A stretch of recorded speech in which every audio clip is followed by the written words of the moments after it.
Hey everyone, welcome to the live stream for ring ads. It is November the 14th.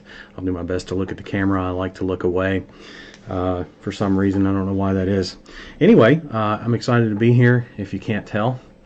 A lot of cool stuff we're going to talk about today, one of which being the December Dash. And so what I'm going to do, I have a few slides prepared. I hate PowerPoints really, but there's a lot of information, and it's not finalized yet, and we're going to cover that and when you'll get the final words on that. But anyway, almost December, Q4. Well, we're in the middle of Q4, Adrian. I see your comments. Good to see you, bud.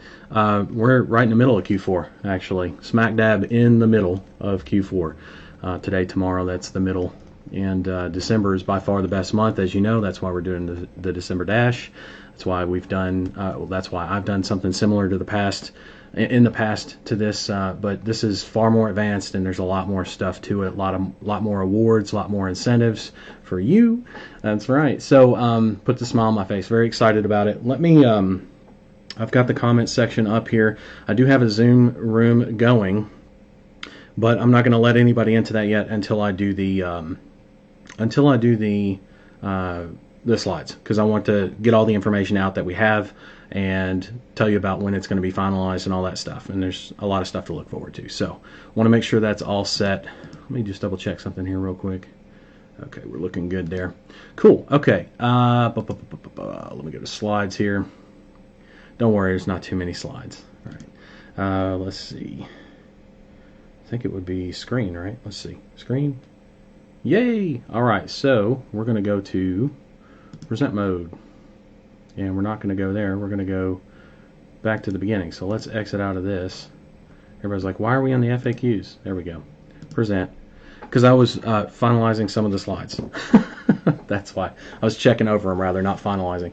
All right, so December Dash 2020. This is the awards, details, and rules. Okay, so there are some rules to the contest. I'm not just going to give away a bunch of shit and, well, from time to time I do that, but I'm not just going to do that for the December Dash. I want to heavily incentivize those who are serious about building their agency, and you're going to see why I'm doing what I'm doing and why it makes a lot of sense. So that said, and special shout out to everybody that gave me feedback directly on this in I think it was our last session actually, or maybe the session before that, but one of the last couple sessions here. Got a lot of great feedback, so very happy about that. Thank you for that. Thank you very much. All right, so the first award we have, and I'm just going to go right down the list here, it's called the Show Up Grow Up Award. Please pardon the graphics. I'm sure they'll be better later on. If you'll notice, it's very clear everybody can win this, if everybody shows up, that is, right? Like, that's kind of the given there. There's rules on the next slide here, but you'll see there that I've got some images over to the right representing what's up for grabs, and this isn't finalized, so you'll see cash, right? But I haven't determined how much cash, right? I have not determined that. All I'll say is this at this point, for the merchandise and the cash and things that I haven't finalized yet, I will have that finalized by the 28th. So the next time we're on a live stream in the main group here, I will have all the details for that, okay, in terms of how much cash for each award, what kinds of merchandise specifically, and I addressed this in the FAQs, but I'm just going to do this really quickly again right now at the beginning. Once we make the finalized announcements, what I've announced will not change, but I reserve the right to add cool stuff. Okay, so like just because we finalize it on the 28th, you're definitely going to get what you see there, right, on the 28th. Right now you've just got representations, which in this example here, Show Up and Grow Up Award, everyone can win it. There's going to be some cash involved. There's going to be some merchandise, right, the amounts of which will be finalized on the 28th. And if I feel like adding to it, then I'm going to add to it. And I can do that on the fly. I reserve the right to add to it. I will never take away from what you see on the 28th once it's announced. That's not fair to you. It's not fair to anybody. So I want to make sure that that's very clear. I reserve the right to reward you more, but not reward you less, any less than what I say on the finalized numbers there and stuff, if you will. Okay, so everyone can win this award. Here's the rules for it.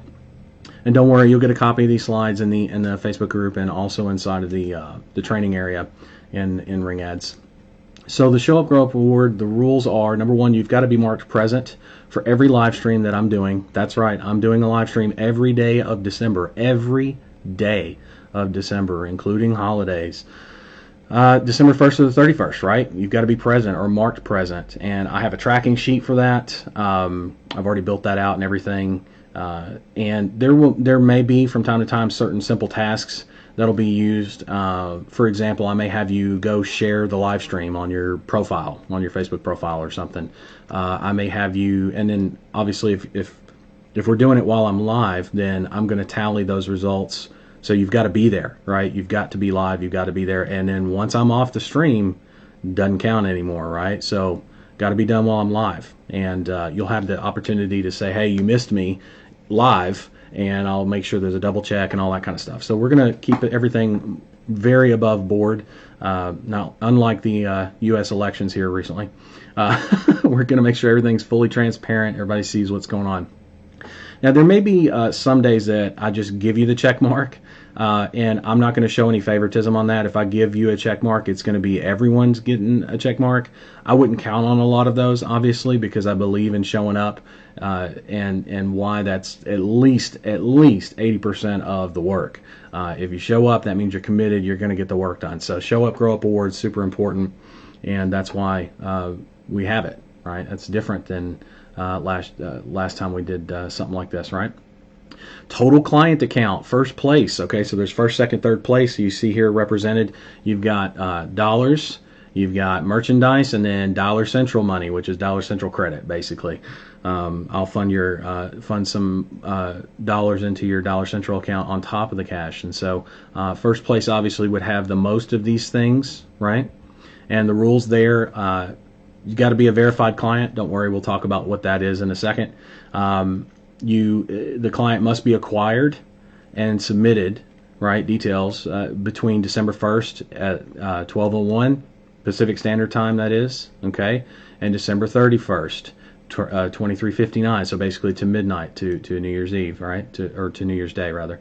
So anything in the entire month of December it's going to count. Now, if you have a client that you pulled in on November 27th and you waited to post it or announce it on December 1st or 2nd, it does not count because it came in on the 27th. All right, it does not count on November 27th. First, second, and third place awarded only, right? Meaning there's no fourth, fifth, sixth, nothing like that. This is open to everyone that's using the Ring Ads platform. That's right, you have to use the Ring Ads platform for total client count. Same thing for second place. Obviously, it's going to be a little less on the amounts of merchandise, cash, and Dollar Central credit. Same rules apply. Third place, same thing, a little bit less on the cash, Dollar Central credit, and merchandise. Okay, same rules apply to total client count. So the Got There First Award, we have several different levels of this: 5 clients, 10 clients, 20 clients, and 30 clients. As you can see, representing there, you're going to get some cash for these. You're going to get some merchandise for these, and also some Dollar Central credit. Now, as you hit the higher levels, it's going to be a little bit backwards. So for 5 clients, this is going to be the lowest amount of cash, the lowest amount of merchandise, the lowest amount of Dollar Central credit, right? The rules for the Got There First Award, it's only awarded once, right? It's not awarded for everybody that gets there first, because there's only one person that can get there first. Like the old Highlander movies with Christopher Lambert, there can be only one, right? There can be only one. So we're only going to award this once, whoever gets there first, and again, it's open to everyone using the Ring Ads platform, okay? 10 clients, same thing, going to be a little bit more cash, a little bit more merchandise, a little bit more Dollar Central credit.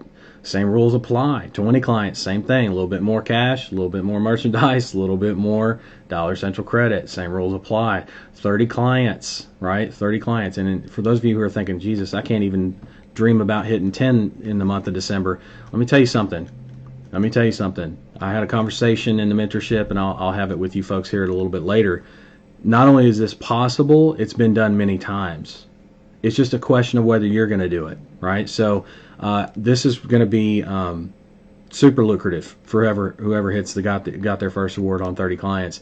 There's going to be some cash involved. There's going to be some merchandise. There's going to be some Dollar Central credit. It's going to be lovely. Okay, same rules apply. Only awarded once, and it's open to everyone using the Ring Ads platform. Now, if you were the person that got 5 clients got their first award, and you got the 10 clients got their first award, and the 20 and the 30, if you got them all, and you were the one that was there first for each one of those, guess what? You're going to have a shitload of Ring Ads merch, a shitload of cash, and a shitload of Dollar Central credit. That's how it works, baby. Get there first. That's the whole point, right? So pretty excited about that. It's going to really incentivize you to get there and be first, okay? The Best New Performance Award. Okay, so this is for a U.S.-based agency, meaning not the actual where you get your clients, but you physically. Are you located in the U.S.? If you are, you qualify for or you're eligible to participate in the Best New Performance Award. And with that, you're going to get a founding membership to the Ring Ads mentorship, right? I'm going to make you a founding member, which is not something I do. It's not something I have ever done. And in fact, it's on a monthly and an annual plan, right? That's what we have right now for the mentorship. It's not a lifetime deal, but I am going to. You get Best New Performance Award because it's only awarded to one person. We'll talk about the rules here in a second. You are going to get a founding membership to the mentorship, the Ring Ads mentorship. You're also going to get the Founders Pack, and you'll see here I've already got some things in mind, like the Bose headset that I use, the Ring Ads AirPods Pro that I use, right, and love. You're going to get some cash. You're going to get some books that I highly recommend you read that I have read and reread myself. You're going to get Dollar Central credit. You're going to get merch. You're going to get a bunch of shit, okay? So totally worth your time if you're based in the U.S. for going after this. And here are the rules for that. Number one, again, open to anybody using the Ring Ads platform that's physically located in the United States. Don't worry about you that are living outside of the States. I'll get to you in a second. You must start with less than 5 clients. Got to start with less than 5 clients. If your business right now has less than 5 clients, your agency, then you qualify for this, right?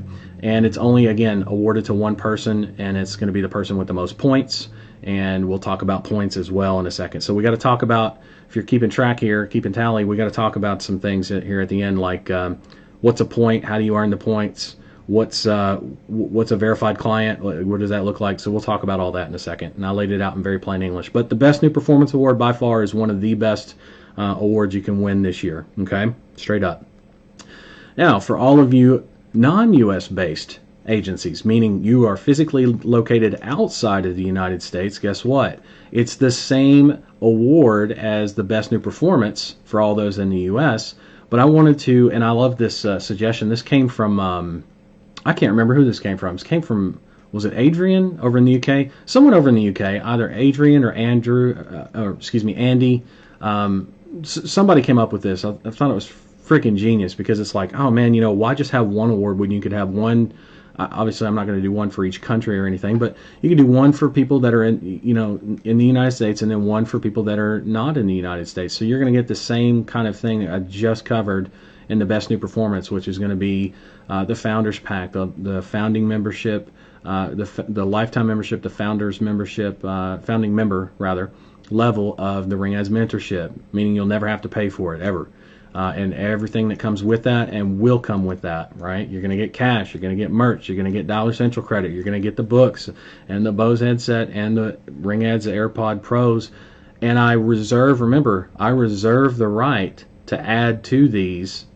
And once we, on the 28th of this month, on November 28th, once we solidified the cash awards and credit and all that kind of stuff and the merch that you're going to get, I think you're going to be very, very, very, very happy or anxious to get started, right? That's the whole point. So for those of you that are not based in the U.S., you're going to get the same opportunity, no doubt about it, okay?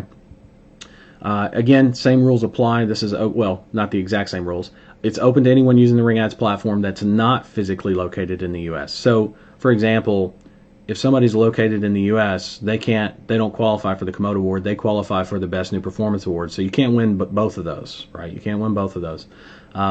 You got to start again with less than 5 clients in your agency, and it's only awarded to one person, the person with the most points at the end of the month. Okay. The Lego Man Award. Guess what? Look at how much shit you get here. It's basically the exact same thing. Best new performance. That means I'll double down. I mean, I'm telling you right now, if somebody does best new performance and they followed the instructions to a T that I've given them, yeah, they're going to get double, right? They're basically going to get doubled. Can't really double the mentorship, but maybe they can the lifetime mentorship access. But maybe it's I'll approve if they want to give it to somebody like a friend or someone that partnered up with them to help them achieve those results or kept them motivated, right?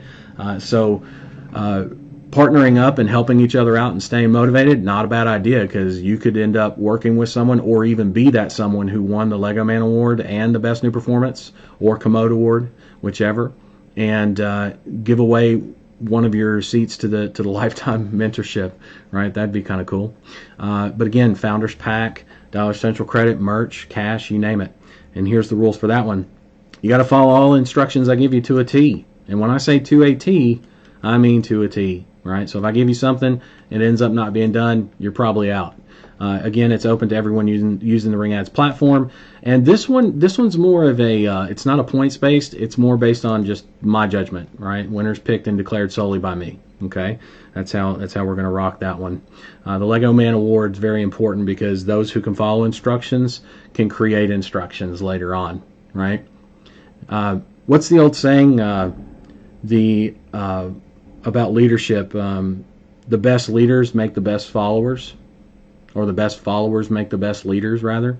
In other words, in order to lead well, you learn to follow. And the same could be said about building this agency.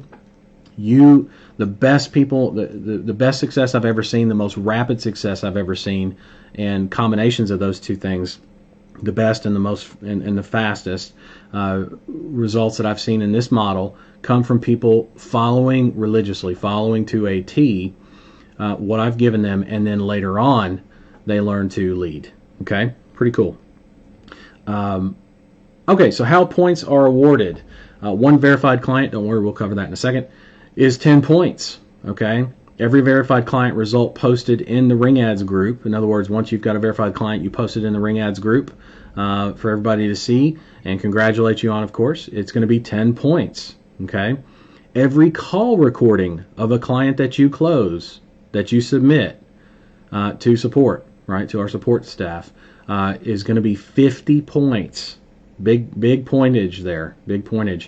Every $100 of verified revenue is going to be worth 10 points. Okay, now some clients you'll get in at a minimum deposit, and then some clients you'll get to re-up within a week and put several $100s in your pocket. You show me verified revenue screenshots of that, you're going to get 10 points for every $100 of verified revenue within the month of December. Pretty cool how we're doing this. The Got There First awards, I'm also awarding points because you got there first. You should get that, right? And it's going to be 50 points for each level. Okay, so every level, when someone gets to 5 clients, they're going to get an extra 50 points for that. When someone gets to 10 clients, they're going to get an extra 50 points for that. If someone hits all of those, they're going to pull in, what is that, 5, 10, 20, 30, that's 4 levels. They're going to pull in 200 extra points, right? So that's a big deal. All right. What's a verified client? Glad you asked, okay? Screenshots of the revenue collected. Remember, it has to be within the dates of December 1st or the 31st. It can be through Stripe or PayPal. It must be posted in the Ring Ads Facebook group in order to be considered a verified client. The transaction, this is actually very, very important. You have to get this right.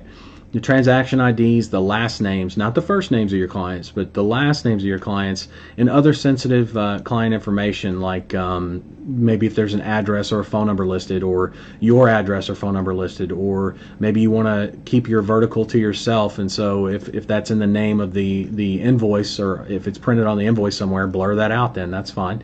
But they must be blurred out. That client sensitive information must be blurred out. Not the first name though. Right, so let me be very clear here. You submit a screenshot of revenue between the December 1st and 31st, it's going to qualify.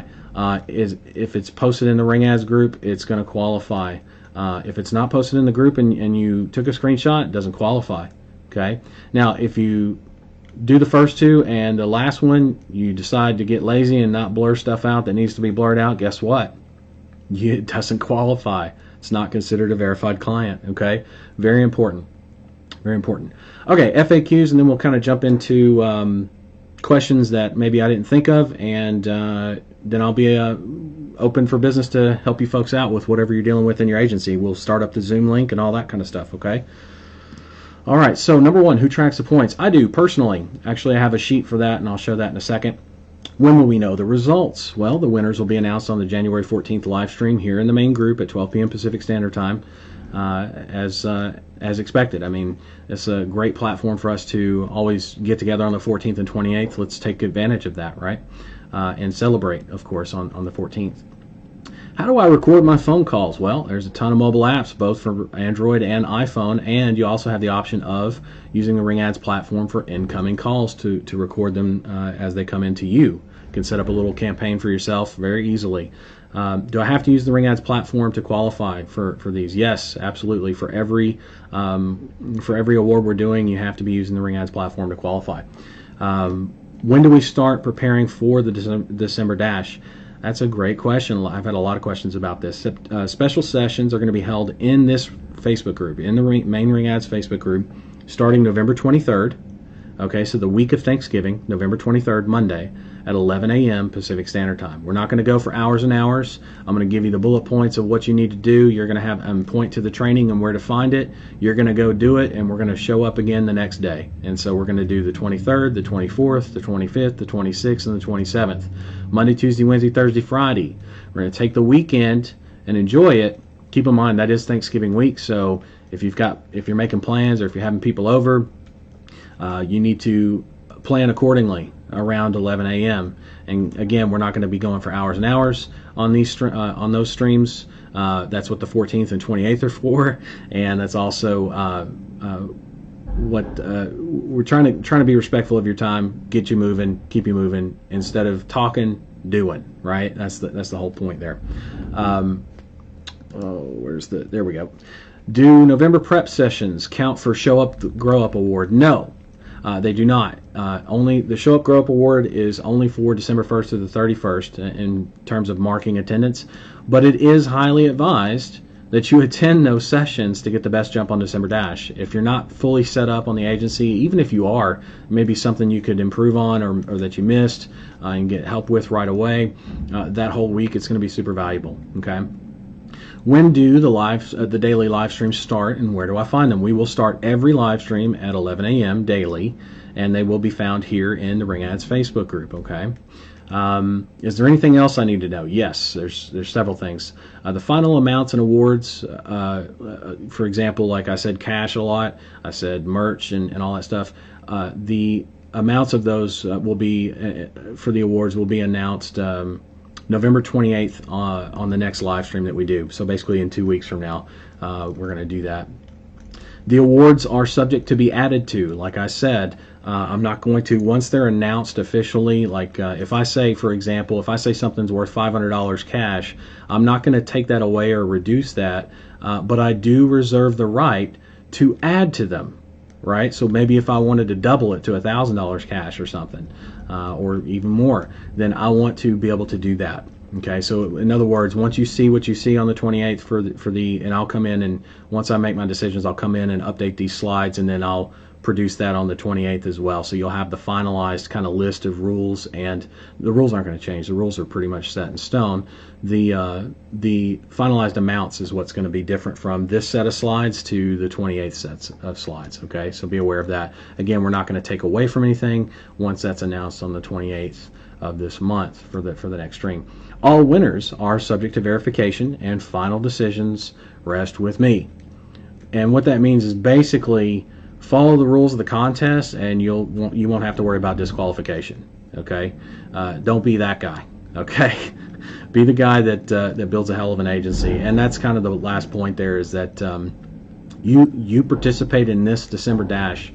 It's going to be very hard for you to not produce a significant result for yourself and make significant progress. So it's one of the reasons why I love doing it. It's one of the reasons why it's the main reason why December is by far the biggest month for us to capitalize on client acquisition. So we're going to take advantage of that and grow the agencies. That's the deal. Okay, so woo, that was a lot. Let me let me come out of this screen here so I can see the comments. Cool. Andrew's on. Hey, bud. Good to see you. Julian's asking, is there a minimum account order value to qualify as a valid client size? No, there's not. You did not see that, right? That's done on purpose. So if you get a $100 deposit, if you get a $1,000 deposit, if you get a $10,000 deposit, obviously I teach you to start small, but if you do $100, great. If you do a $1, I mean, you're really only shooting yourself in the foot. Like, what can you do with $1 for those clients? And also, you're awarded more points for every $100 that you collect. So it's ideal to, I made the point system set up in such a way where it's ideal to follow what I teach, right? Do a small deposit up front, and re-ups count, for those of you that are wondering. And the re-up is, hey, you get a client in the first week of December, and let's say the second week he sends you another $500 cash, or $1,000 cash. He sends you another $500 deposit or account load balance, right? You load it up with $500. You show me that transaction. You get another $500, which would be 5 sets of 10 points, 50 points. You get another 50 points. But you got to show it. You got to put it in the group. You got to establish that it's a re-up, blur out all the transaction ID, post it in the Facebook group, and then you'll get the credit for it, okay? It's a good question. So that is 0 to 4 existing client accounts. No, up to 5. Like if you have 5 or less, up to 5. So 5 or less clients existing for the Best New Performance and the Commode Awards, right? Those are 5 or less. 5 or less. Adrian, I am not from the U.S. Yes, sir, I know that. Is there a reason you did not make the founding Ring Ads members worldwide? Is there a reason? I'm not understanding what you're saying. I did. There's the Commode Award is for everybody that's not in the U.S., bud. So everybody that's in the U.S. gets access to or is eligible, if they use the Ring Ads platform, to go after the Best New Performance. Everybody that's not in the U.S. gets the same exact level of awards. It's just called the Commode Award because it's, in other words, I've chosen to, at the suggestion of one of our members, which is a great suggestion, to award or reward members both in the U.S. and outside of the U.S. because you both face different challenges, right? You both face different sets of challenges, and it's ideal to award both of those. So I do award both of those, okay? And the founding membership access for the Commode Award and for the Best New Performance Award, so U.S. and non-U.S. based people, right, building their business, do get access to the founding membership, 100%. William, I'd like to send an email with feedback on the Ring Ads platform. Could you take a look at that email? The feedback will help with future developments. Sure. Keep in mind, I mean, we have, I'm not saying there's not going to be anything that you can't tell us that we haven't already thought of or are currently under development, but I'm always open to feedback. I'm always welcome to read that and respond to that. I like to play things close to the chest, so if there's something that's currently in development, I'm probably not going to talk a lot about that. And it drops when it drops because that it's just more impactful that way. It makes a bigger difference. And trust me, there's probably nothing you could mention that I haven't already thought of or that I don't already have on the plans, on the books, or currently in development. One of those things. But that said, I'm human. I'm not perfect. Send it. Please send the email. I'd be more than happy to take a look at it, especially from you, dude. Always open to feedback. Bob, will live 11:23 at all streams be on Zoom? No, they will be on Facebook Live, and they will have the Zoom access like what I'm doing now. Matter of fact, just so that so we're all on the same page here, let me grab the link to the Zoom that we currently have running, and I'm going to paste that into the comments, and then I'm going to pin that to the top. So there is a Zoom room right now that you can come into live to ask your questions, share your screen, get help on your campaigns, get help with client acquisition, agency setup, whatever it is you need help with. I'm here to help you with that. That's what the Zoom room is for. But I wanted to get the announcements out about December 1st. This is what we always do. We do a Facebook live stream. So if you're in the Facebook group, great, and you can tune in that way, great. and still participate, no problem. But if you need help with something live, you're going to have access to the Zoom, which is connected through my nifty setup directly to feed into the live stream, the Facebook live stream. Okay, so all streams will be set up that way. Doug, lost connection, just me? Probably. Everything's looking good on my end from what I can see. I'm not seeing any issues there, so should be good to go. Okay. Good questions, by the way. Good questions. Let's see. We've got a few people here that want to come in. Let me just double check my headset's on. Let them in. Be sure to mute your Facebook feed as you come into the Zoom. Be sure to mute your Facebook feed as you come into the Zoom because you'll get a lot of feedback if you don't otherwise, right?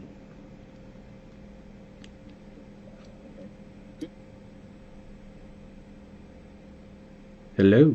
I see you guys both went on mute. I've got Mark and I've got whatever, Alyssa Lee. There we go. I was going to say KTP. I don't know what that is, but and then we've got, looks like Andy might be coming in. He always does user. I know Andy because he never changes the word user. It's funny. There he is. There's Andy. Anybody want to go first? Let somebody else go. I do all the talking too much. Hello. I You see wanna- you guys both. Hey man, you want to mute your Facebook? You want to mute your Facebook feed, Andy? Alyssa. I'm going to mute you till you get that taken care of. Alyssa or Mark, would you like to start? You can unmute yourself and ask away. Sure. I had a question. I signed a solar client last week. Okay. And, I'm doing a maps service for him, but he wants leads, right? Maps takes a couple months. Yeah. He wants leads. What you teach is perfect for that, obviously. I don't know. I'm just wondering what direction I should go in. Should I be getting clients, like him? He makes maybe, I don't know, he does under $1 million a year. He can't handle that many leads. Okay. Because I'm also talking to lead brokers that can handle, big volume for inbound calls. I was wondering what your opinion was on lead brokers versus individual clients. Yeah, if I remember right, I gave you a pretty in-depth explanation of that in the support ticket you wrote, right? No, I didn't get that reply. I'm looking at it right now. Really? Yes, sir. I'm looking at it right now. I'll read it to you word for word. Sent via in response. Let's see. You wrote this ticket 8 days ago. For those of you who haven't gotten an answer on support tickets, by the way, I am working on. Oh wait, let me make sure the volume's good. Can you talk for a second? Hi. Okay, yeah, volume's good. I got to make sure the volume for the Zoom feeds into the live stream. If you haven't received a response to your ticket yet, I'm still working on it. But Mark, you wrote this ticket 8 days ago, and I responded 3 days ago. So wow. It sat there for a few days, but I did get to it. And here's the actually I can show you. 1 second. I'll show you on screen here on the Facebook feed anyway, so that I'm telling you the truth. Sure. And I'll read it verbatim. You asked me about dealing with brokers and charging price per call and dealing solar, and I wrote, and so I'm just going to read this because it's not long, but there's a few points to make here. You're missing some key points of building and scaling a pay-per-call agency with local clients. You will not be able to drive high call volume in solar specifically to any one client. Even national campaigns will be limited, but higher call volume than any one local client alone, obviously. The idea is to have many local clients in solar and serve them all. More targeted campaigns run more efficient in the long term and will produce more call volume collectively in the long term. Add to that the significantly higher price per call that you can charge with your local clients, and in solar it's going to be at least $100 at a bare minimum. Wow. Yeah, and I'll explain why that is in a second. And you have your answers to why I prefer local clients over any lead broker companies. I'm not saying that those are bad, but okay, let me keep reading. That said, profitable offers and campaigns can be found and run with lead brokers. We call the pay-per-call networks, or we call them pay-per-call networks or pay-per-call affiliate networks, by the way. These can be run with your local client campaigns like with, not either or. And you can even start with an affiliate campaign to gather more data faster, even on a national level, to gather that data and use that data for starting up your local client campaigns. And this is another important point here. Really, what it comes down to is market research. The way I teach it, if you implement that, you're going to find that solar's probably not the best vertical to bootstrap your agency from. So, like, if you're not bootstrapping, great, that's fine. But understand, there's no urgency on the offer. Okay. It's lower call volumes compared to other verticals. I'm not saying, when I say, a lot of people get this mixed up, muddled up. When I say lower call volume, I don't mean non-existent. I mean lower than like towing or pest control, things that produce dozens and dozens and dozens of calls a day, and on a national level even hundreds a day. Whereas solar, you'll produce on a national level, you'll get to the dozens and dozens a day, but on a local level, one a day, two a day, maybe. Okay. Right, not a lot. Right, so volume is definitely different by the vertical. It varies, right? Let me continue reading here. There's no urgency on the offer, lower call volumes compared to other verticals, which means data to optimize your campaign comes in at a slower pace, and your pricing and cost models are way off the mark for a brand new campaign in a low call volume, high ticket vertical, right? And also less urgency. And there are reasons why I don't teach solar as a recommended vertical to start with. And I've just named several for you. I wrote that in the email. At the end of the day, it's still your business and your choice, which is why I encourage you to get all the facts yourself through solid market research. See you on the 14th. So I ended up seeing you on the 14th. That's kind of funny. You get what I'm saying. I'm just trying to shoot you as straight as I can here and do it in a way that shows you that I'm being transparent, but also I'm not going to just tell you what you want to hear. And I'm also not saying that solar is not the way you want to go. If you already have a client, some people like to stick with what they know.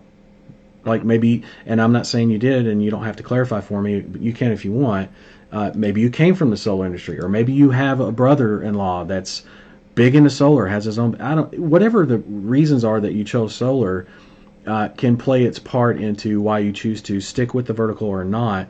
It's just not something because of the way it's set. It's not something I recommend for brand new people for call ads to start with, if that makes sense. But to each their own, right? It's totally up to you, and that's why I encourage you to use the market research to really kind of finalize your decision on that. And if you're okay with everything that I just listed out, I still say do the market research because it's going to help you out a ton for client acquisition, for communicating successfully with your clients, to engage your clients and keep them long term, to give them what they want. All that stuff takes market research really plays into that for sure in the long term. So does that kind of answer the question you just asked me? Yeah, absolutely. Okay. I want to read that email. I'm going to chew on it and see if I want to. Did you find it? Yeah. Did you find it? No. Oh shit. Okay. I don't want to call you out, but it's not in that thread. I don't know if it came separately. I searched William Mears on my Gmail, and it's just not there. Yeah. That is so weird. It says here November 11th. Yeah. November 11th. And I just read it to you and showed it to you on the Facebook live stream side. So what I would do if I were you is if you still can't find it, go back to the live stream and hit pause. hit pause and take a read, because and I'm not sure why that. See if you can. I mean, when you on your own time, but see if you can find it. Maybe, I don't know, in spam or something. I don't know why it would have done that, but it's there. I mean, and it's crazy because you came on, you asked a question, you said solar, and I have a client, and then lead broker. Those are all like, I remember that. That's very. It's not. I won't say it's unique, but it's unique enough to where I'm like, okay, he's using the same language, and his name is the same. It's probably the same dude. Right. I remember writing to him, right? So I don't remember everything, but I remember that, and I just wanted to show you that. You were not ignored. By the way, you did the right thing. You came on live to ask a question, right? Yeah. And even if you had gotten the answer to the email and read it, and still came on live and asked questions to clarify or to give feedback or whatever, you still did the right thing. So Yeah. good on you for that. Just wanted to acknowledge that you you did exactly what I would say you should be doing, right? So good on you. Okay. Cool. I had a follow-up question, if that's okay. Of course. Okay. So I looked at I looked at search volumes for the client is in Utah. He works all over Utah, and I got the call volume up to maybe around 2,500. Can you ever estimate call volume based on search volume with what Google gives you? No. Those numbers, or no? No. Don't do that. Well, Okay. here's why. It's use it as like an estimate. You ever do you believe in the weatherman? Like, do you believe They try, exactly right? what he says? Exactly. They No. try. That's Yeah. I couldn't have said it better myself.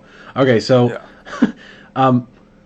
I use Keyword Planner, and I use any kind of search metrics that are given not just from Google, but even from where they other sources that pull data from Google Keyword Planner, like SEMrush or what's Neil Patel's tool. Oh shit! I'm trying to remember the name of it. You know what I'm talking about? Neil do. Patel's tool. Is it Keyword? Oh shit! I gotta go find it now. That's gonna bug the shit out of me. Keyword Keg. Neil Patel Keyword. It's a great tool. Keyword tool. Uber Suggest. God Almighty. Okay. Yeah, so that one, Uber Suggest, anything like that, you're going to find that those numbers are based on the same metrics as what Google is showing you in things like the Keyword Planner and Performance Planner. However, they're estimates for searches and not for intent. And intent to make a phone call is totally different than intent to click an ad to go to a website. Two totally different types of intent. One is still very much in the research slash more or less is still predominantly in the research phase, maybe starting to reach out to somebody phase. Someone that's calling has pretty much gotten most of their research done or is ready to work with that person that's listed in the ad no matter what, either one of those two. So the intent, in other words, is purchase intent is much higher on a phone call, which also means, purchase percentage-wise versus percentages of people that have interest or express interest. You're going to have a much smaller percentage of people that actually purchase or are at that level than you do people that have interest in it, right? So, because it gets whittled down, you know the deal. So that's why the lower call volume, right? And also because not everybody is a homeowner. There's a lot of people that rent, right? Yeah, where that's a big criteria for solar leads. Exactly. Just get them out of there. Right. And so that's, that plays its part too. But anyway, just wanted to throw that out there. It's not something that you can use. What you use it as is like weather sign. Think of it as like, you may not be a weatherman, but you can look out your window, and if you see big ass clouds headed your way and they're dark and looking mean, you have a good idea that it's a high chance there's going to be some rain. Is it guaranteed that the rain will hit you though? No. Isn't that crazy? Right. It's crazy as shit ever weather is, but it is what it is. That's why the weatherman or woman can't really, they can get close and tell you, percentages are high that you're going to see some rain, but I live in Las Vegas, and so when it rains, there's half the city is like under 5 feet of water because it floods here, downtown, for example, and then the other half is bone dry. And it's like, and we're in a bowl, we're in a valley, like, how does that happen? I don't know, dude, but it happens, and then there's days where it's completely wet where I'm at, and then downtown's completely dry. And it's like, okay, well, it is what it is. But you see the clouds, and more times than not, you're going to get hit by some kind of precipitation, some kind of weather when you see that. And use the search results as the same way. Like when you use Keyword Planner, you use Performance Planner. You look at that and you go, okay, Google's telling me there's some rain clouds, and let's pretend you want the rain, right? Google's telling me there's some rain clouds headed, and it's right there, or those are like huge, massive rain clouds, thunder and lightning, all kinds of crazy shit. Winds picked up. I felt the temperature change. You pretty much know rain's headed your way. You can even see rain sometimes off in the distance. That's how you equate it to level of search volume. But also consider that in order to more accurately tell if the rain is going to hit you, you have to have data based off of purchase intent. And the only real way to get that, like the only real way to get that, is to run campaigns and pull data. Run a campaign. Yep, straight up. So and that's why I'm telling you what I'm telling you about running campaigns, running more campaigns. I would definitely give that email a look through. Yes. I want to see if I can hit a resend button on that. I don't know. I've never run into this as an issue, but that's kind of bugging me. Let me see if I can do a resend. What if I just started another email thread here and said hi, and you can reply to that? Yeah, that should bring it up, I would think.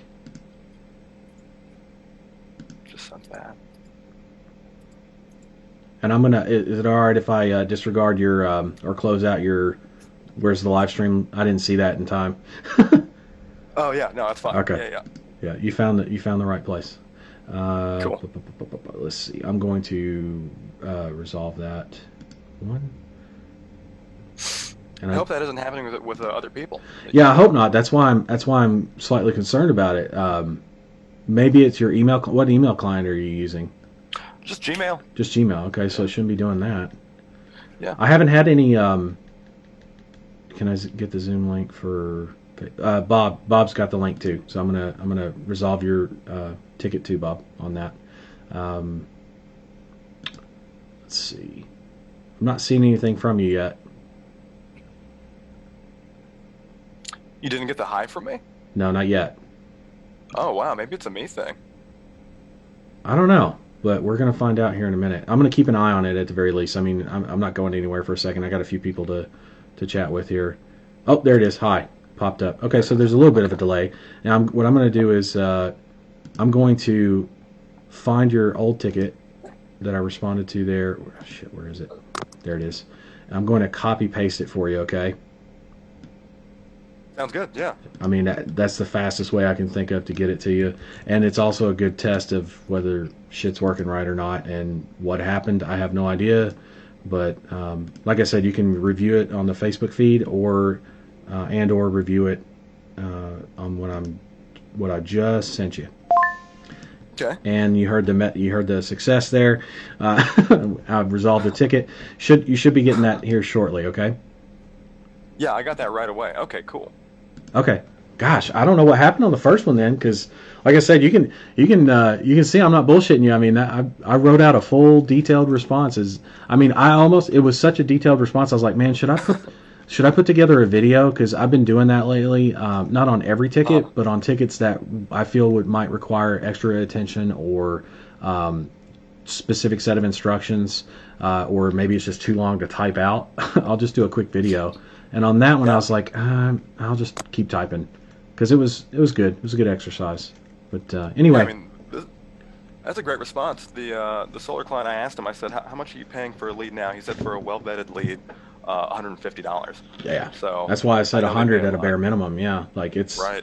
Yeah, and when I say bare minimum, like you should not be priced at that point. Realistically, with the intent that you can drive off of a call ad from Google, I'm thinking the range of 200, 250. Think so? Yeah. Wow. Yeah. Okay. Yeah, based on what I've seen and what I know. But again, I want you to do your own market research. And if you want to know how to do, if you want to know how to do that, I've got some updated training videos that I'm going to be releasing here over the next couple of weeks that are a different format of training, but I already have talked about market research and how to do it, and I actually show you how I do it inside of inside of Ring Ads training, in the training area, inside of the Ring Ads software rather. You'll find something called the COVID Client Challenge, and I actually make phone calls live on stream that you can hear in both sides of the call and all that kind of stuff. I watched that, yeah. Okay, so that was cool. Okay, so you know the deal about market research and what to do and all that, and I give you all the bullets on that. So do that for solar, even if you know the industry well. Still do it, because you're going to find a lot of nuances that maybe you missed the first time, or things that'll save you a lot of trouble or heartache, or get you a lot more clients out of the gate if you do good market research. I did pepper in some questions that you asked, and I found out their acquisition cost is somewhere around $1,500 plus. Oh yeah, that's crazy. It's expensive as hell. Yeah. Wow. Yeah, and the reason is because of the quality of the leads. The leads are weak. You're weak. That's an old I don't know if you're a fan of Glengarry Glen Ross. Yeah, Yeah. yeah. Alec Alec Baldwin. Baldwin. Yep. Classic scene. Oh man, That's a good what one. a hard ass he was in that movie though. Yeah. That's one of the best like opening scene, opening dialogue or monologues I've ever seen for sales based movie. I Yeah. seriously. And then you got, I mean, there's an all star cast in that movie. That movie actually wasn't even something weird about it. It felt low budget, not B movie, but I mean, there's no action in it. There's no, and I'm Right. not an action fiend or anything, but there's very little comedy, very little action. It's very much a thinker's movie. I don't know. It's weird. And you got what's his name? Jack? Is it Jack Lemmon? Jack Lemmon, Yeah, right? he's in there. He's in there. Yeah, Ed good cast. Ed No Harris, right? Ed Harris. Yeah, Ed No Harris. You got Kevin Spacey, Alec Baldwin. Jesus, who else was in there? There was some. Oh, Al Pacino. What? He wasn't in the opening scene, but all those people. I mean, God, what a headliner cast! And for Alec just to go off on everybody in that room was hilarious to me. I was laughing my ass off. But it's true. That's what most people think about leads. They think weak. They think that instead of focusing on their sales process and getting better on converting, they kind of resign to, well, my close rate is, or my client acquisition costs are XYZ, and they don't ever really. They base all their decisions off of that. If they're a smart business owner, they do, and that can really limit what someone's open to or what someone can do, right? What the possibilities of a business is or can be, and that's, I won't say that's wrong, but man, that's a sorry ass way to live, right? As a business owner, limiting your own growth potential. Can you imagine? Nobody would do that consciously in their right mind, but saying $1,500 on acquisition costs for a client, but they haven't tried your calls yet, have they?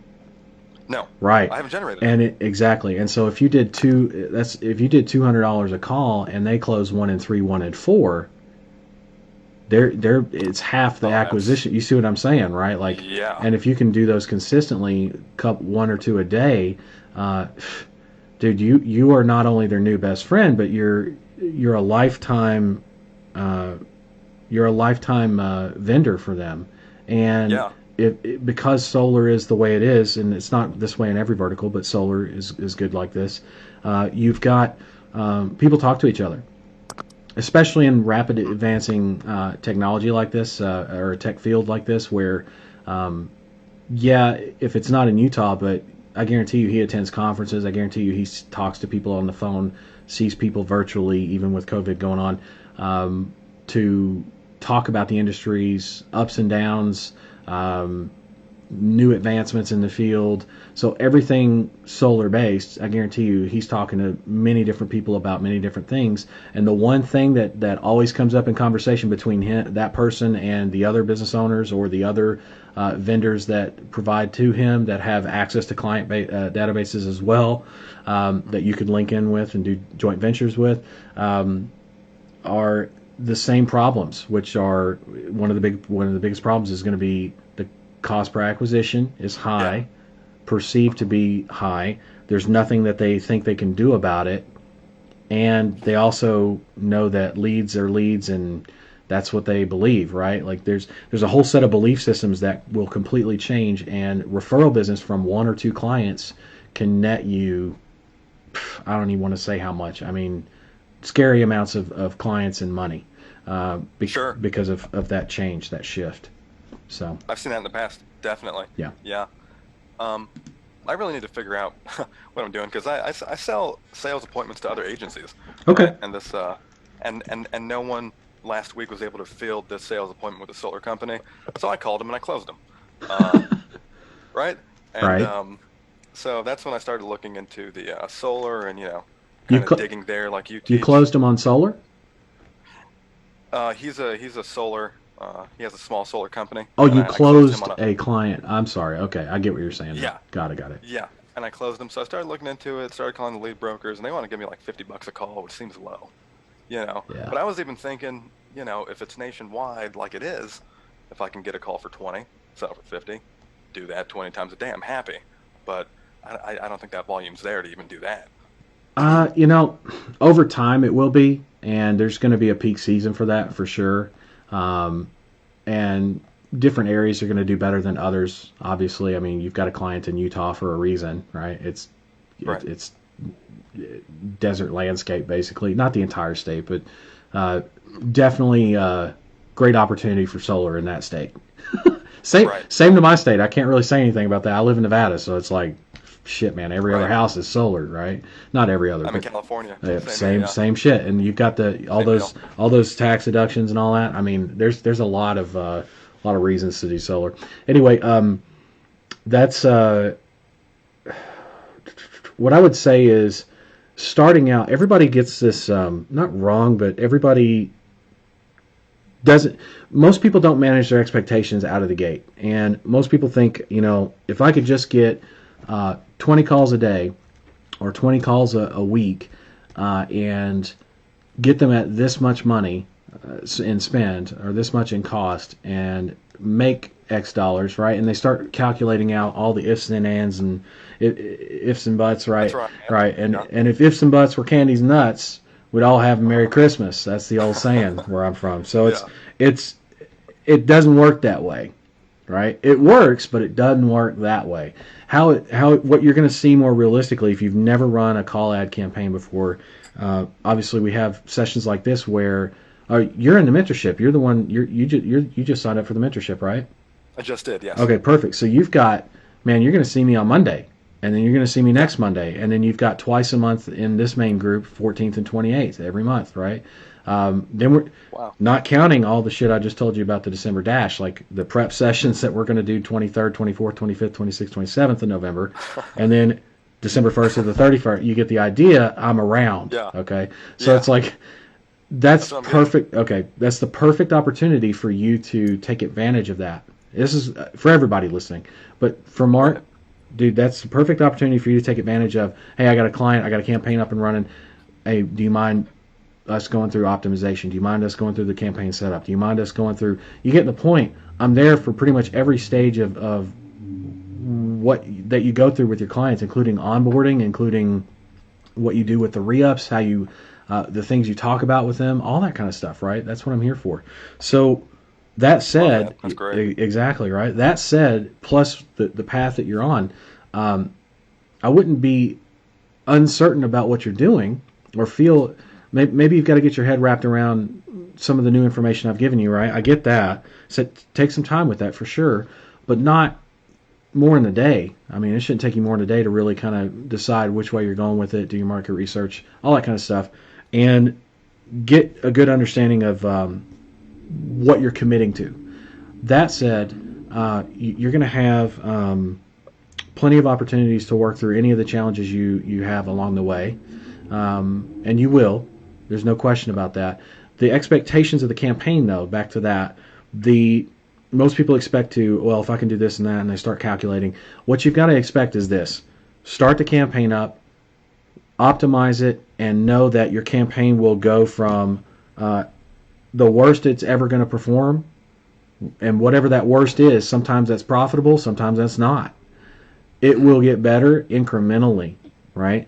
And the increments and how fast they come depend on a couple of things. How many clients do you pull in a short window of time, right? If you pull in one client and then that's the only client you ever have campaign-wise to optimize with, you're not going to pull in a lot of data fast, right? So it's going to take more time. You pull in 5 clients in 5 days, you're on your way. You're doing good. Keep doing what you're doing, and you will pull in enough data to where within the first 30 to 60 days. On low call volume, it's more like 60 days total, but you're going to start dialing things in and put yourself in a profit really, really quickly, even with something lower payouts like lead brokers, which, by the way, affiliate campaigns and lead brokers, any of those guys out there, they will pay you more, but they need to see that you can drive the volume. They need to see that you can drive the volume. So again, it's one of those, it's not going to, whatever you do on day one, just like if you walked into a gym to get fit or to get in better shape or to look better, either one, doesn't matter. Day one's going to be your worst fucking day. And not to say that you're not going to have challenging days to begin as you move on, but guess what? You're going to drop the weight. right? You're going to start looking better. You're going to gain physical strength or whatever your goals are while you're in there. You're going to start inching your way towards those. But if you do things like take supplements, eat the right food, which is most of the work, and then eat at the right times, those things accelerate your results of what you see in your efforts in the gym, right? So the equivalent to, in that example, to the pay-per-call business and building an agency is, did you pull in one client and then you didn't do shit for 2 weeks in terms of client acquisition, or did you pull in one a day for the last 2 weeks? I mean, one's going to be in a much different scenario and place, and where they can move forward and start predicting and doing the ifs and buts, right? Candy and nuts. Right. That whole, if we do this and we can do that, and start projecting out your actual income because you have data to work with, and it's reliable and it's stable, and it's only getting better and better. So at least you're going to be able to say, well, I know I can drive at least this many calls, and I know I can do this and that on average. And so if I did 20 clients the rest of the month, well, then I'd be at XYZ or somewhere in that area and be pretty much on the money, right? But starting out with no data, it's really, really difficult to do that. And so people start making these expectations of, well, because your first few calls are probably going to cost you more than $20, right? Can you Can you get it down to, well, I say that, and then it's like, I've also seen the time where in a low call volume vertical, somebody got a call 30 minutes after a campaign went live and delivered to the client, and it was a paid call, and that call cost them like, I don't know, $18 or some shit, and it was cheap as hell, and it should have been more like 20 to 25 when he has things dialed in. But as the numbers progressed on day after day, those numbers averaged out to be back to what it should have been starting out. Thought, and they got better and better and better, though, back down to that rate. So I would say you can get lucky on a call or two here or there. Now, when you have, the more clients you have, the more clients you pull in, the more data you pull in, and the more you copy paste from optimized campaigns, and the more optimization you do, what that does is it sets you up for that lucky streak, if you will, out of the gate with your next client and your next client and your next client. Your other clients will still do well, right? But if you look at the numbers, your newest client's always going to produce the best numbers out of the gate because they have the most up-to-date campaign that started from day one. Whereas client number one started with stumbling around in the dark, right? That's why I say, okay, so that's why I say management of your expectations is super important, super critical. Keep your mind right. Don't look at it as, oh man, it's not what I thought it was going to be and this and that. It probably could be what you thought, just not today, just not right this second. Keep the focus. Get more clients. Go after your client acquisition real hard. That's why we do something like the December Dash. By the way, there's a reason why I teach what I teach. And could you get by with doing a client at a time, or a client a month, or a client a week? Sure, but man, I'll tell you, shit really changes in the agency that you're building when you pull in 5 clients in 48 hours, or a client a day for a week, and then take a week and set everything up and get some systems and processes in place, and then do another week blitz. I mean, if that's all you did in December, you'd have 5 weeks? Hold on. 31 days. Where's my calendar here? Let me see. November, December. 1, 2, 3 and a half. 4.5, basically. Little over 4 weeks. Little over 4 weeks with the holidays included or subtracted. So in the month of December, you could take every other week and do strong blitzes at the end, because at the end of the year, man, shit's hot every day, even New Year's Eve. And I've seen people pull in 3 clients in a day, no problem, New Year's Eve, right? Wow. Yeah. Really? Wow. Yeah. I've told this story. Insane. I've told the story a million times, but there's a guy in particular that I remember that won one of the positions in a past contest that I ran, not the December Dash. I used to call it the December Blitz, so this was years ago. He got 3 clients on New Year's Eve, placed in the first, second, third place thing. Can't remember I think he was second place, actually, because he ended up with 5 clients total. So it was kind of low, but I also wasn't incentivizing as well as I am now. He pulled in 3 of those 5 on New Year's Eve. One was hosting a party for a dinner party, a New Year's Eve dinner party for 40 people, and his wife was on his case, but he stopped, made the payment, and went on about his business, right? Another guy was in a deer stand hunting. No shit, in a deer stand. This is in Texas, mind you, so makes sense. He I can't say anything. I'm from Alabama, man. Like, whatever. It's a whole other ball of wax. So he was in a deer stand hunting, pulled out his phone. I guess the hunting was not going so well. Pulled out his phone and paid the man so that he could start the new year the right way. I'm telling you. Wow. Yeah. You would never think. I would. That's crazy. I would, and that's why I'm telling you. Yeah, December, historically, the fourth quarter, which we're right in the middle of, as I said earlier, the fourth quarter is gangbusters for client acquisition. October is good. November is better. December is the best. January goes back down to good or better. And then February goes back down to good level, right? And we stay at the good level till we hit like July and everybody fucking scatters for vacation. And then August is back to more of a good level. September's definitely good. And then we're back to October good. Same. So it's not like it really tapers off the rest of the year. I'm just trying to give you some idea of like how much of an opportunity it is right here, right now, today, and with what you see how much effort went into preparing. Actually, you haven't seen that yet. Hold on, let me show you this, and this is going to be on the Facebook feed. So, and there's about a 20 or 30 there's about a 20 or 30 second delay on Facebook. So, take that for what it's worth. What am I going to pull? Oh, there it is. Is that the? Yeah, that's what I want to pull up. Right? Yeah. Okay. Hold on. There's a tracker document, and let me see if I can pull up my screen here. So I have on my Facebook screen, you'll see it in a few seconds here. I have the awards tracking for the December Dash this year, and this is the Show Up Grow Up tab.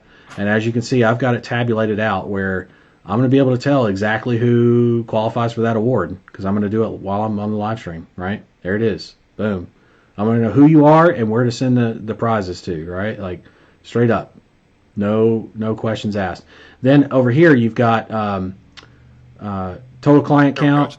Yeah. Just came up. Yep. Yeah. And then on the next tab over, which you'll see in about 20 seconds, is going to be the total client count, the best new performance, the got there first, and the Komodo award. Right. All those awards, all the tabulation for all those are here, and I'll be tallying all the points real time. I've even got a legend for color coding the awards.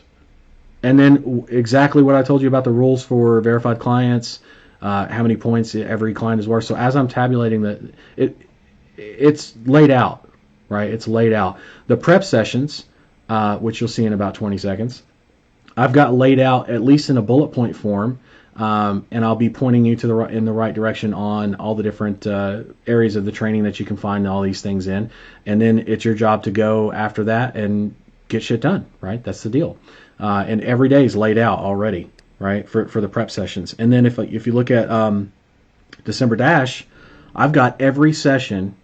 I'm not going to cover all of it, but I've got every session laid out from December 1st to the 31st of what the fuck we're going to talk about. Subject to change, of course, based on questions that are asked, things that people need help with. But in terms of like what I'm absolutely going to talk about and cover, at least for 5-10 minutes at the beginning, I've already got mapped out. That's how serious I take the December Dash and what it means for you to participate in it and what's going to come from that, right? So pretty not self-explanatory, but pretty obvious that how much weight I give it and why I do. But now you know much more detail about that. So hope that helps. Yeah, that's awesome. That's for someone like me, it seems like the accountability I need. I think I'm positioned well to win it. If we're being honest, I would say so. You're already at a client acquisition stage. I mean, there might be some things you could fine tune, but yeah, I would say you're good to go. Now, here's the crazy thing. Here's the crazy thing. I had somebody who I don't even know if they're still in the business anymore. They kind of messed themselves out of a good opportunity, but they came to me the day after Black Friday, which would be Saturday. So the Saturday after Thanksgiving, right? Which last year I think was November 29th or something like that. I don't know why I remember that. Anyway, came to me, was not doing so well financially, mentally, emotionally. Cried, and this is not somebody that based on past conversations that I would have expected to be at that level, right? And Right. in 3 days was geared up from the 29th to the 3rd. So what is that? That's 29th, 30th, 1st, 2nd, 3rd. 5 days. Excuse me. Five days total, which is funny because that's how many days we have to do the prep sessions. But if you get a jump start on it with the training you currently have, and this is to everybody, that's widely available, and I'm going to continue updating this week, next week, and the week after. There's going to be different formats of that training, plus I'm here live all the time, basically from now till the first of the year, at least. You're going to have everything you need to be able to get in the position of where Mark's at right now. So Mark is correct in stating, man, I'm positioned to win this thing. Yes, you are. That's the right mindset. That's a great mindset. Everyone else is too, though. If you put your back into it, if you put your shoulder into it, you can definitely knock this out within a few days. And we're currently November 14th. So everything you check off of your list from now until the 23rd, which is when we start the prep sessions, right, is just one less thing you have to put your shoulder into when it comes time to really get shit done before December 1st happens. And if you put the time in, it's not a ton of time, but if you put the time and effort in initially up front, you're going to have results within that first week of December. And you'll be in direct competition for some of these awards with guys like Mark. Straight up. So and you could have never opened an ad account before. I've worked with people like that tons of times, and actually even some of them have been very successful. It doesn't matter what skill set or what level you're at. Just get started. Just get started. That's what the hell I'm here for, is to help you guys out with whatever it is you need help with. Okay. Awesome. I'm pumped. Good, man. I am too. I am. I don't know if you can tell or not, but I get giddy about it. I do. I know. But it's true. Cool. Anything else? For me, no. I want to give someone else a chance. Okay, cool. Thank you, William. Cool, bud. Appreciate it. Good to see you. Hey, and welcome to the mentorship. Thank you. Yeah. Bob, you're unmuted. Yes, I am. Hey, William. Hey, Bob. How are you? Good to see. Yeah, good to see you. Good. Same here. So, thanks for that email you sent. That was very helpful. Good. Appreciate that. And no, not to rain on Mark's parade. But You're gonna try to spank him. Talking about rain there. So as far as I think I was going about this a little bit wrong. We really have to get a niche nailed down before I can do like the Mailgun API. I guess I was thinking about revitalizing my old marketing website, but that's going to be not important, right? I really need a niche website, like you say, and then the Mailgun will relate to that. No, not necessarily. What you want to have is think of it as like a parent company or a parent name. What's a good example? Well, I have a website, ABC Marketing, let's call it. Right. ABC Marketing. That's going to be what I have done in the past. So that's going to be I'm not going to send anybody to that to verify my marketing expertise. I'm just going to be worried about solar calls. But you don't want that to be in your email domain. Not if you intend on growing past one vertical. And you're not going to do that tomorrow either, but the idea is to set yourself up for the long term, right? Oh, so then the Mailgun should be related to, let's say, should my be generic. ABC Marketing. Should be generic, right? A generic company name as opposed to vertical specific in the domain. Yeah. Now your agency website that you send your potential clients to collect payments from, right? That's going to be vertical specific, right? Right. There's a good example of that, by the way. Yes, exactly. Yeah, there's good examples of all of what I just said in the COVID Client Challenge as well. In the first day, I believe, I picked my domains. and covered how to pick them and how to word them and all that kind of stuff. And then from what you were just talking about earlier with Mark, Yeah. To focus in on the domain, the niche. And again, I know a lot of this isn't the training, so I apologize for making you repeat it. But, it's okay. It's what I'm here for. Okay, so to narrow down a niche, I'm gonna do basically some market research, keyword research, see has a lot of volume. It's not gonna be call volume, but it's gonna be in intent or interest in that particular. Like if it's locksmith, I want to see. Is there more interest in locksmith? Are there more searches for locksmith than there are for carpet cleaner? Well, okay, so no, I would back up a bit and say you're not going to do market research to determine a vertical. You're just going to determine a vertical based on those who have come before you. And again, COVID Client Challenge is going to have a lot of good information on that on day one, where I cover each and every vertical that I recommend you bootstrap from or start with. And why, and I even talk about how it's directly affected or not affected by the COVID crisis, right? Which does make a difference.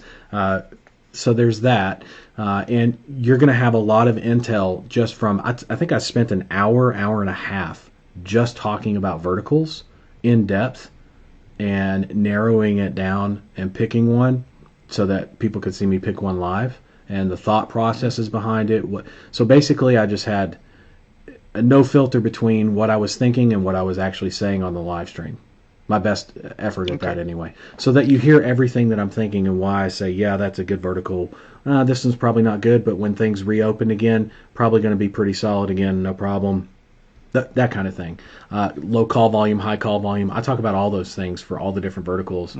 I basically give you a cheat sheet of all the. Like it. Yeah, and then you do after you select your vertical, then you do your market research in that vertical that you've selected and committed to get all the juicy details. Like I was telling Mark earlier about solar, you got to make the commitment to do solar based on the information I just gave him, which was lower call volume, not low call volume, lower call volume, higher ticket, less urgency, can still work, just your pricing per call is off based on what he was telling me. Those kinds of things. Like that means if he's done market research, he needs to go and do it again because he's missing some things. And if he hasn't done it yet, then he really needs to do it, because it's the difference between you charging or pay or getting paid what you're actually worth, what your calls are worth, or even the difference between clients believing you. I mean, if you price things too low, if I had a brand new MacBook Pro and I was selling it for $10 on eBay, right? Everybody knows I'm full of shit. Frankly, right? Just straight up, I'm full of shit. There's no MacBook Pro worth $10. Period. Not even a broken one. Like a broken one has. I'm serious. Inside of it, it's got in the computer parts. You've got gold and is there silver in there? I think there's silver in there. There's a bunch of stuff. A bunch of stuff is in there is worth money, even if it's broken. So it's like, and then there's the case is made out of aluminum. I mean, that's money. There's no way $10 is realistic. So in other words, if you price your calls at too low of a price point, they're going to be like, yeah, right, buddy, right? So you definitely don't want to go that way with it. That's why market research helps with that, helping you to adjust your pricing. Plus, after you do your market research and you find out what most people are paying for calls, most business owners are paying for calls, and then they tell you their experience where, but I'm paying $50 a call, but the calls I'm paying for are also sold to like 5 other people, which is a common occurrence, by the way. We don't do that, right? We sell one call, one person, right? Or one company. And so because we're not reselling, our calls are worth way more money because there's no chance of somebody else getting that deal, right? Unless they give it to somebody else or something. So there's you don't want to just price exactly what's in the market, because what you have is not a direct reflection of what else is in the market. In fact, you're unique. So if you see $50 a call across the board, and there's a lot of people that are buying resold or shared leads, if you will, then you can easily charge more than that and justify by saying they're not resold, they're not shared leads, they're exclusive, right? So that plus the dispute process, anybody at any time can dispute the quality of a call, the qualified nature of a call. I mean, and it's built into Ring Ads. It's easy for them to do, easy for you to manage. That you don't find that anywhere else, right? Not that level of service and not that level of function when it comes to taking care of your clients. So, and they're going to see that right away, right? Even if they haven't purchased from you yet, they're going to see that because you're telling them that over and over. So, that's when it comes to picking a vertical. I've given you a lot of not just information, but a lot of insight on where to start, and then pick a vertical, do your market research, and from there, all the other dominoes fall, right? That you're talking, got to do your agency website, got to get your prospect lists, got to do this, got to do that, right? Okay, so between now and November 23rd, again, I started through the API. So what would you suggest? First, it sounds like, so we do the COVID challenge. As I mentioned, I'm partnering up with my daughter on this. We're both working together. So yeah, I read that. So we do the COVID. She was on earlier, but she's just watching on Facebook, I believe. So the COVID challenge, we should really go through that. Continue with the API, and then what part of the training? Because there is a lot, which I appreciate. That's okay. So the next steps down between then and then. Yeah, next steps would be agency website, getting your APIs in order, get to a functional place where you can actually take funds, and then at that point it's about setting up your prospecting tools, right? So the ringless voicemail, voice broadcasting messages, setting up with Dialer Central. My buddy Dale over there has got a hell of an operation, and it's who I use exclusively. It's who I recommend. There are other services out there that handle ringless voicemail and voice broadcasting, but he's by far the best. So set up your inbound calls, set up your email templates, pull your data. Are you in the mentorship? No. Do you have Ring Ads Mirror? Yes. Okay. Mirror and Prime. Okay, so Mirror has copies of there's another cheat sheet for you. All the verticals listed in there. There's copies of prospect lists that you can copy paste phone numbers right into Dialer Central and go, right? So it's very plug and play. Okay. Yeah. And there's a copy of each campaign, each ad campaign. So whatever vertical you pick, if it's within Mirror, if you pick a vertical within Mirror, which coincidentally in the COVID Client Challenge, all the verticals I cover are the ones that are in Mirror. So it's like I am giving you I am that cool teacher that gives you the answers to the test, right? It's like, here, I really don't want to fail you in this class. I want to see you succeed, right? I want to see you pass. So I'm going to give you everything I can give you, and you have access to Mirror, so you've got access to the campaigns, copy paste, at least for a starting point, right? Which I can help you with live, no problem. And then you've got access to the prospect data. So you can plug and play that right into Dialer Central. The emails you don't have, and so there's a scraper you can get. We'll cover that in the week of the 23rd and all that, but I've covered it actually in the COVID Client Challenge. It's the Google Maps Contact Extractor, GMCE. I've posted links to it a million times. It should be actually in the resources, the units section of the Facebook group, and look for resources. I believe it's there. If it's not, make a post in the group, and I'll make sure you get the link. The link is like management-ware.com, something like that. Management-ware. And it's an email scraper. It's a Google Maps contact extractor. So it pulls all the data from a specified area from Google Maps.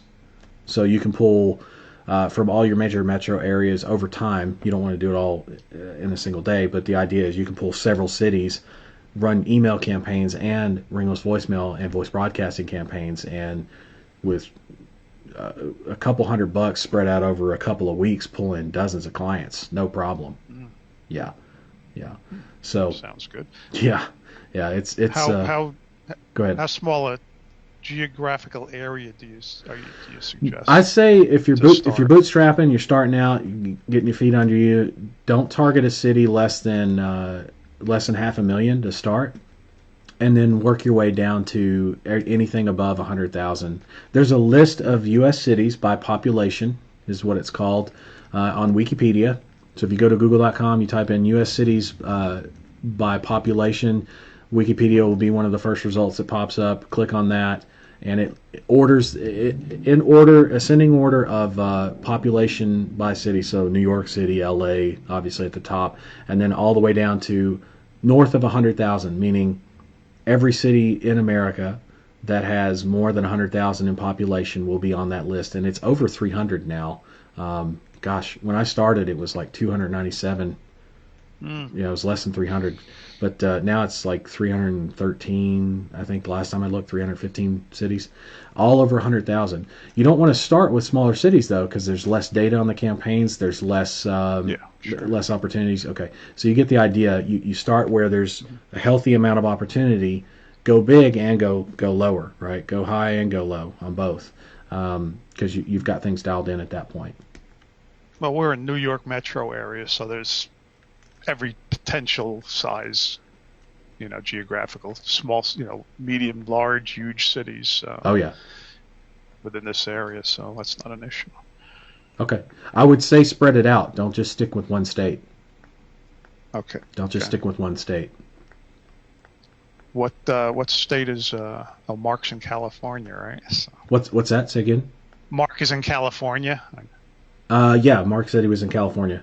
Yep. Yep, California. Yeah.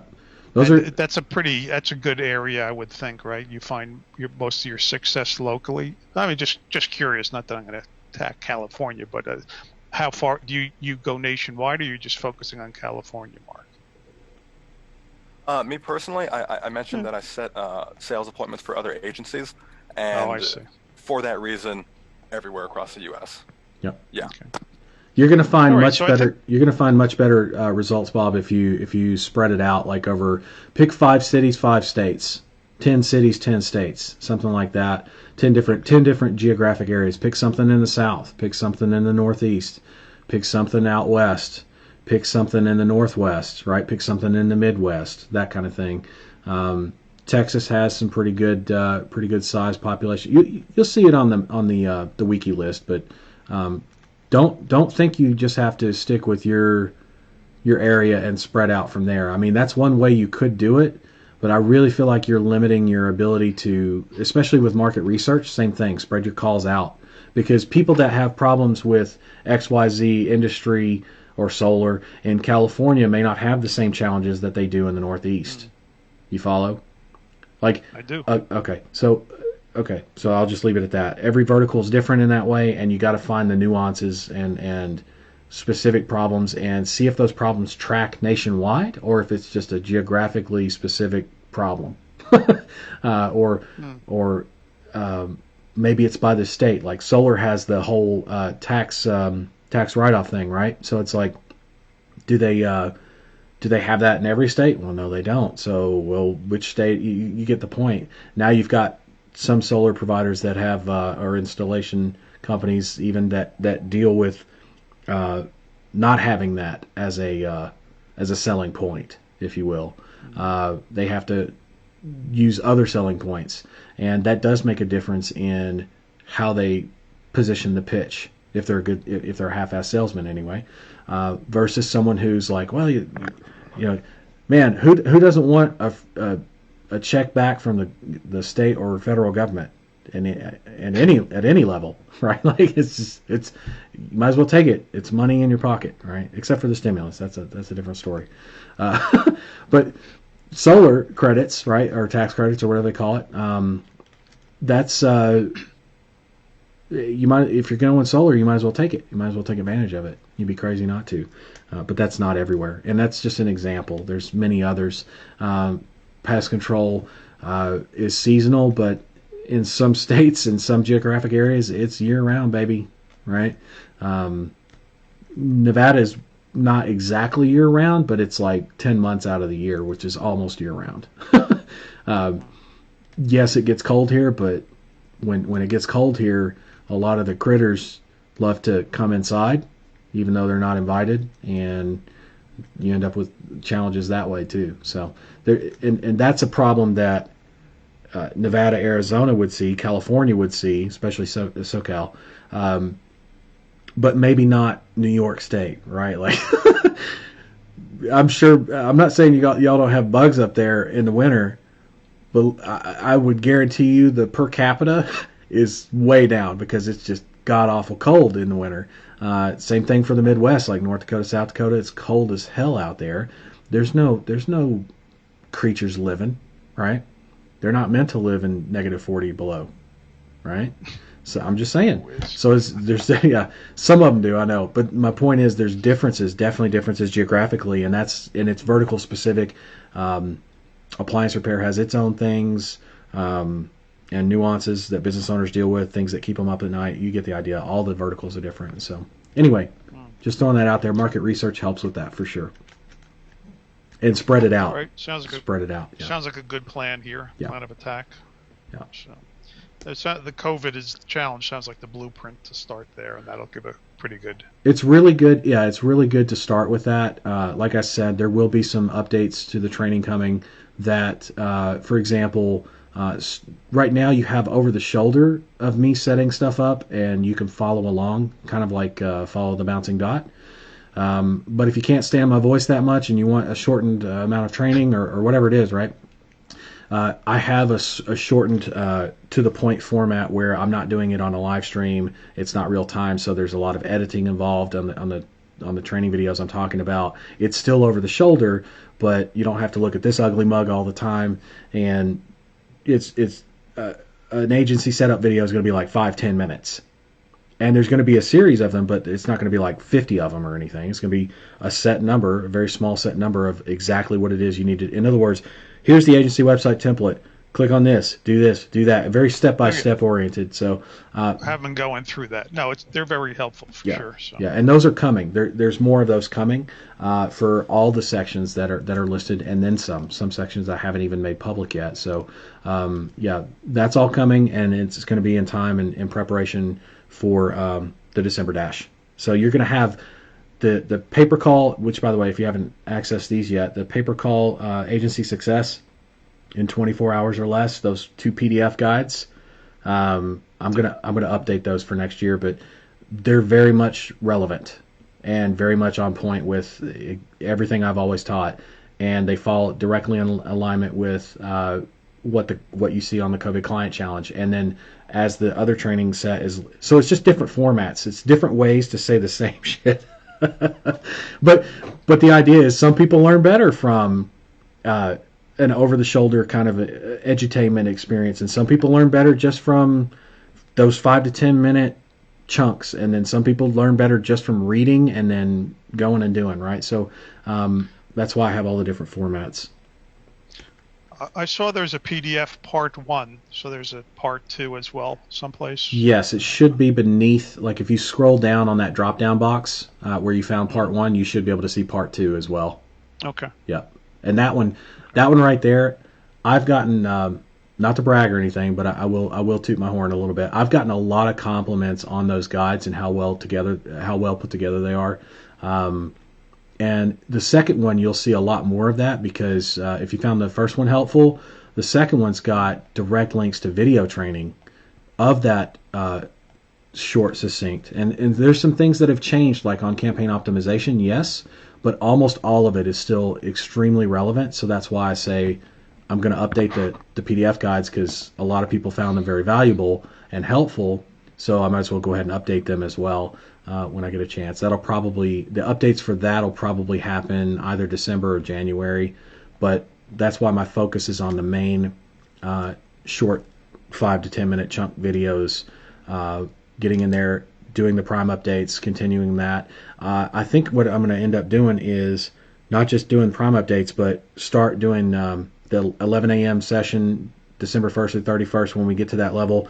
And then I'm just going to compete with you guys. I'll just be exempt from winning contests or whatever, but I'll compete with you guys just for fun. Okay. That sounds good. Yeah, I mean, that way it's not like you got to lead by example, right? So it's I guess I could lead without example, and I've given enough examples, and you've seen enough success stories from other people. But it's, I don't know. There's just something. I mean, look how much detail has gone into this already. Why would I stop at? And this is how my mind works. Why would I stop at? Well, I'll just let you guys do it. let me see if I can put some time in with you guys, so it's like we're all in the same, not boat, but we're all in the same on the same front line, and we're all going through the heat of the moment. And so you're going to get to hear from my personal experiences, but also from yours, and we're going to be able to relate and meet in the middle and see how I deal with it. Much like what the COVID Client Challenge did, where you see me get frustrated about a friggin' leaf blower, and I know that I'm not the most I'm not the most classy presenter or speaker. I curse a lot, all that kind of stuff. I get it. Some people don't appreciate that, and I understand that and actually respect that as much as I can. But also, you need to see who I am as a person and relate that to who you are as a person. Forget about your belief systems of what you believe and don't believe, and what I believe and don't believe, or that it's wrong or right to curse, or that I shouldn't feel this way or think that way about something. Look at how I handle, instead, shift your focus and attention to, look at how I handle the challenges that are put before me. Like, I got irritated about the leaf blower. You can actually visibly see it on my face, and it's like, here's how I deal with it. Breathing techniques were involved, a state change. I took a break. I came back, and life was great. And we just kept jamming. And that's what I want you to see. When I get upset, or when something upsets me, do I curse? Yes. There's a big distinction, though, for those of you who don't like curse words and say I should stop. I appreciate that. I respect your opinion. Hear me out. I'm probably never going to stop. Hear me out on this. I don't curse at you. I will never curse your name or name call you, ever. And there's a big difference to me, because I curse, in the difference of cursing, just to curse or to emphasize a point of how pissed I am or upset I am, versus cursing you or calling you a name, right? Usually curse words and name calling goes together. I'll never do that. I'll never judge you like that. My goal is to help you, and the only way I know to do that, or the best way I know to do that, unless somebody else has got a better idea, is for you to see who I really am all the time. Like, if you were to meet me in person, I'm the same dude, right? If we were to meet on the sidewalk, down on the strip, I'm the same guy. I'll give you the shirt off my back, whatever I got to do to help you succeed.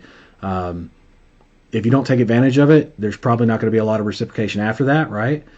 Because you didn't take advantage of me holding out my hand, that kind of a thing. So there are limits, just like anybody else. I'm human. I make mistakes. You get to see that. I want you to see that, because how do you correct? How do you come back from that? How do you...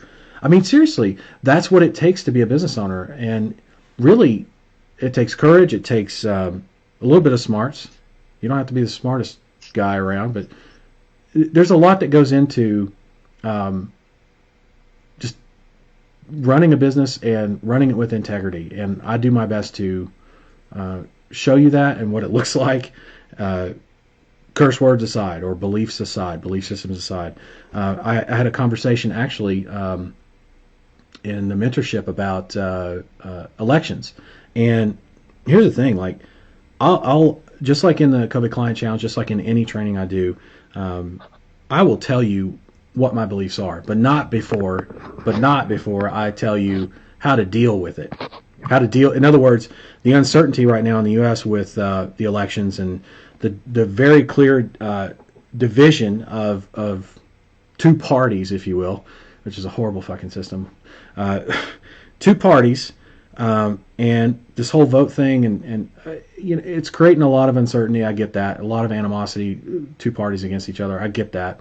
No matter how you voted, though, I'm going to tell you straight up how it affects the business. And by the way, in case you're wondering, how does it affect the business?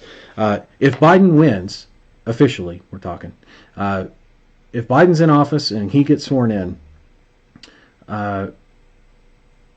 my predictions are a lot of businesses are going to be really, really hurting. I'm not saying they're all going to hurt, but you're going to notice it. And over the next 4 years, you're really going to see that in the economy. despite what you see now in terms of stocks being up, oh, everybody's happy that Biden's president-elect.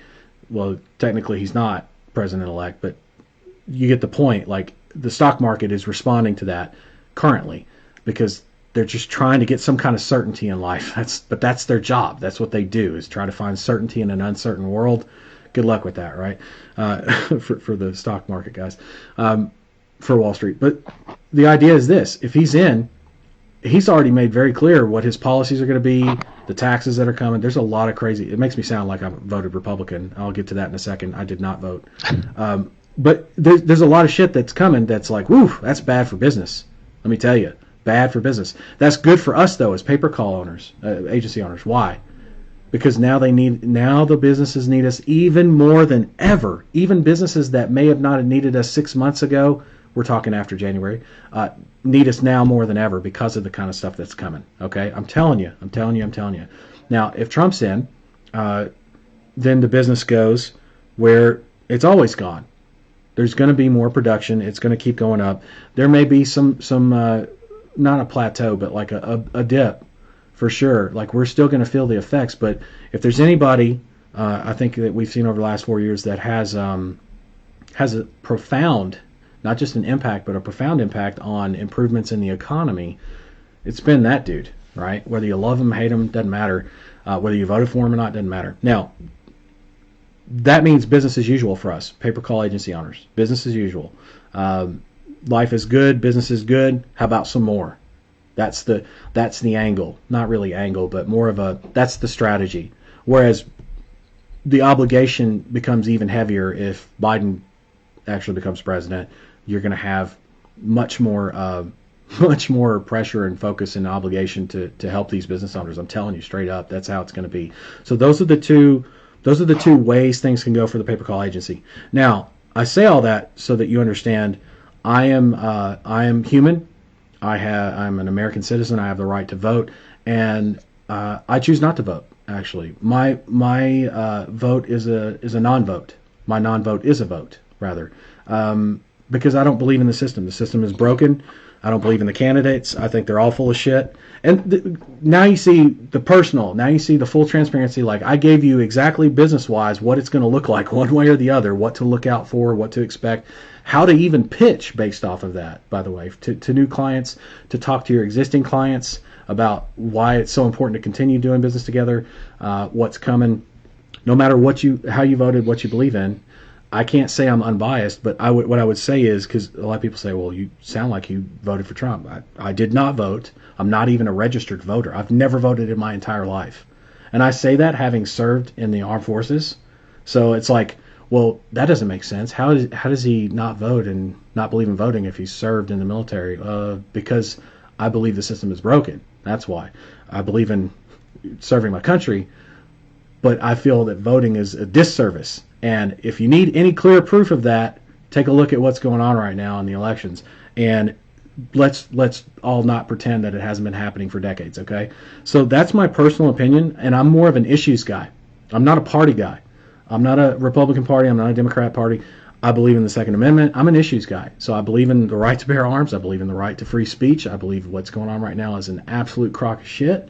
I'm really upset about it. I actually have an account set up on Parler for personal contacts. That's my go-to. Am I going to use Facebook? Am I going to still have these groups? Absolutely. I made a post about that on my on my personal wall, saying as long as this place doesn't turn into MySpace, then yeah, I'll be using it for business. But in terms of personal contact, you want to talk to me? It's going to be part. You want to keep up with what's going on in my personal life, which, if you're here, it's probably not the case. But maybe. And if that's the case, then I'm over in Parler. That's where I'm at for all that kind of stuff, because there's not going to be any warning labels or shit attached to my free speech rights, right? Absolutely, I just can't believe that's happening. Well, I can't believe it. I'm really upset that it's happening, and it looks like there's no end to it, even if Trump is elected. I'm really struggling with that. And they could always do it behind the scenes and just, privately and not tell us and all that kind of stuff. So there's so much that's not good with that. Second Amendment, I'm big on guns. I own guns, love shooting. I'm from Alabama, so good luck on that one. You're not going to change my mind on that. But see how I'm an issues guy. Now, if you were to ask me about abortion, people would call me a Democrat. So I'm not a party guy. That's me personally. None of that makes any difference to you on why you should listen to me, not listen to me, at least in my mind. You should be able to separate that and say, okay, no matter what you believe. So it's either William's got some great ideas or William is like the biggest idiot in the world. Doesn't matter. Politically, doesn't matter. What matters is what is this going to mean for our business, and giving you the mindset and the pitch and the approach. That's the most important thing that I can give you on a stream like this, and that's what I do my best to do first, and then I give you the personal, not because I have a platform to voice my opinion. I could go way more into depth on that stuff, but I don't. I only give you that so that you have some perspective, where it's like, oh, he's telling us this is the deal, right? But this is how he feels. So there's a clear difference and separation of not church and state, but separation of how he feels, and then how he acts in as a business owner in business, and how we should also act as a business owner in the pay-per-call agency space. Like, that's I don't know. That's the best I can think of to do for you, so that you have some perspective, and not trying to make anybody vote one way or another. I don't even believe in voting. So, and again, been called stupid for it. Don't give a shit. That's my personal opinion, and it's my right. It's actually my right to non-vote. So, it's totally up to you on what your political decisions are, and actually not even just political. Whether you choose to have children or not, whether you get married or not. I shouldn't have any say on any of those things, right? But if they affect directly, things like politics do, if they affect directly the potential paths of what we should be doing in our agency, you're going to hear about it in what we should be doing, and then you're going to hear how I feel about things. And really, at the end of the day, I mean, on a personal level, I'm indifferent. So more indifferent than anything, I'm just upset about certain issues and certain things happening, as opposed to who's in office, who's not, and all that kind of shit. Which means I wouldn't say I'm biased, but I would say very much clear-headed, objective thinking, and that immediately leads me to, what do we got to do for our agencies? So that's how I'm able to come up with that. So I hope that helps give you some perspective, everybody. I'm a human. I make mistakes. I've been called stupid. I've been called smart, and everything in between, and then some. So none of that matters. All that matters is what we do with the information as it relates directly to the pay-per-call agency, that the model that we're using to build our agencies. So, sorry, I know I went off on a tangent, but I feel like it's important for you to see that and know that I do my best to be as transparent as possible. That's kind of where I was going with that. So, anything else I can help you with, Bob? You have my vote. I'll tell you, man. This is, I won't say I'm ashamed to be an American, but man, go there.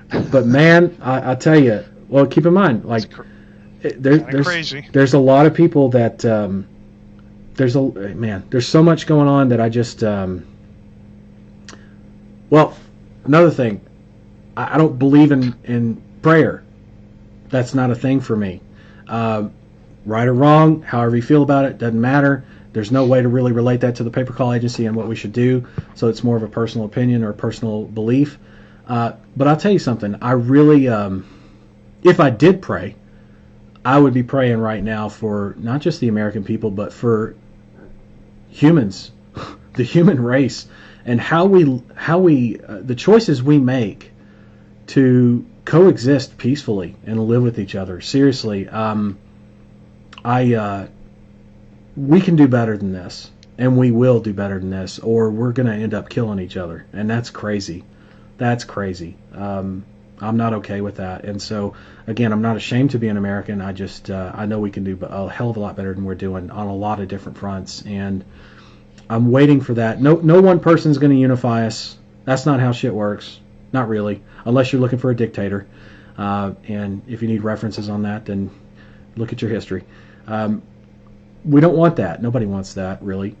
We need to come together voluntarily And that doesn't mean come together and support one person over another. It doesn't mean come together and support one's ideals over another or shame someone for their ideas and beliefs. We need to come together and be open-minded and accept the fact that people are going to love us, people are going to hate us, and I'm going to see you every day on the street, right? I'm going to work with people that don't have, pretty much everybody doesn't have my belief systems because 95+% of the population believes in God. So that's really difficult for me. And a lot of people go, well, why would you say that publicly, that you don't believe? And I would say it's just my personal choice. I wasn't raised that way, mind you, but that's my personal choice, my decisions. And by the way, they have no impact, zero impact. In fact, if anything, maybe a positive impact. It's the other way. For me respecting your beliefs and your decisions. I don't judge you. I don't, if you say I'm praying for you, I accept that. I don't say, oh, don't pray for me because I don't believe. I'm not an asshole like that. I'm going to say thank you. Thank you very much for that. I appreciate that. Because I know what that means to you. And I also know that what you're trying to convey to me and tell me. And I appreciate that. I really do appreciate that. So there's a lot that really, I guess what I'm trying to say is a lot of personal beliefs that as a man, as a human, that we can do better than we're doing, and none of my personal beliefs should matter, and none of your personal beliefs should matter. That's why I always say, love me or hate me, just listen to what I'm telling you about the model. Forget whether you love me or hate me, man. Just listen to what I'm telling you about the model, because what I have works, and it works very well, and I'm here to help you with that. And if you're the kind of guy or gal that wants to buy me a brouhaha when we meet up at an event or whatever, then I'm all for it. And if you're the kind that doesn't believe in drinking, then I'll go and sip a Gatorade with you, dude. I have no, you know what I mean? Like, I have no judgments on that at all whatsoever. I'm just grateful to be here and to serve you in this capacity, really, is the main thing. So hopefully that makes sense to everybody. Not everybody's even going to believe that or see it that way, but that's how I operate. So cool. Bob, you're good? Yes, Bob's good. Okay. I am good, sir. Thank you. You're welcome. All right. Looking forward to big things from Mark and Bob. They've been very active lately. Very happy to see that. Who do we got next? We got Doug. Doug's on. We got a bunch of people on today. Hey, William, how you doing? I'm good. What's going on, Doug? Hey, I don't really have any questions or anything. I was just Okay. trying to watch on Facebook, and I was having connection problems, so seems to be doing a lot better on Zoom. So that's why I'm in here. Okay. No worries. Happy to have you. No questions? You don't need help with anything? You're good? Not that I can think of at this point. Okay. Just continuing on here. Okay. You don't want to tell me I'm a loser because I didn't vote for Trump? I'm just teasing you. Just teasing. No. I think we covered the politics and religion, so what's left? Sex and marriage, and those are topics that those four are things that I don't talk about in public. And I know this is a public channel. I get that, or platform. Here's the thing: it's actually not. It's a private group, so there's that.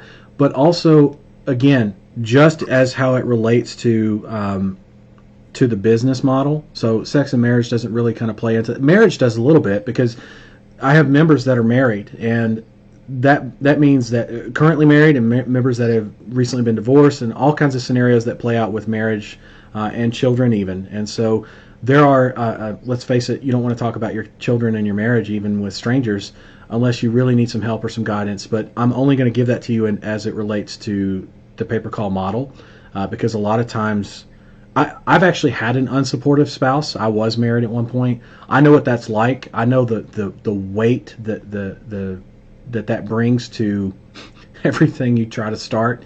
The yeahs and the yeah rights and the go get a real job and the you're a loser and all kinds of crazy shit, actually. So I've been there, and I've been through that, and I know what that's about. I also know that I'm willing to do what most won't, and I cut loose of that.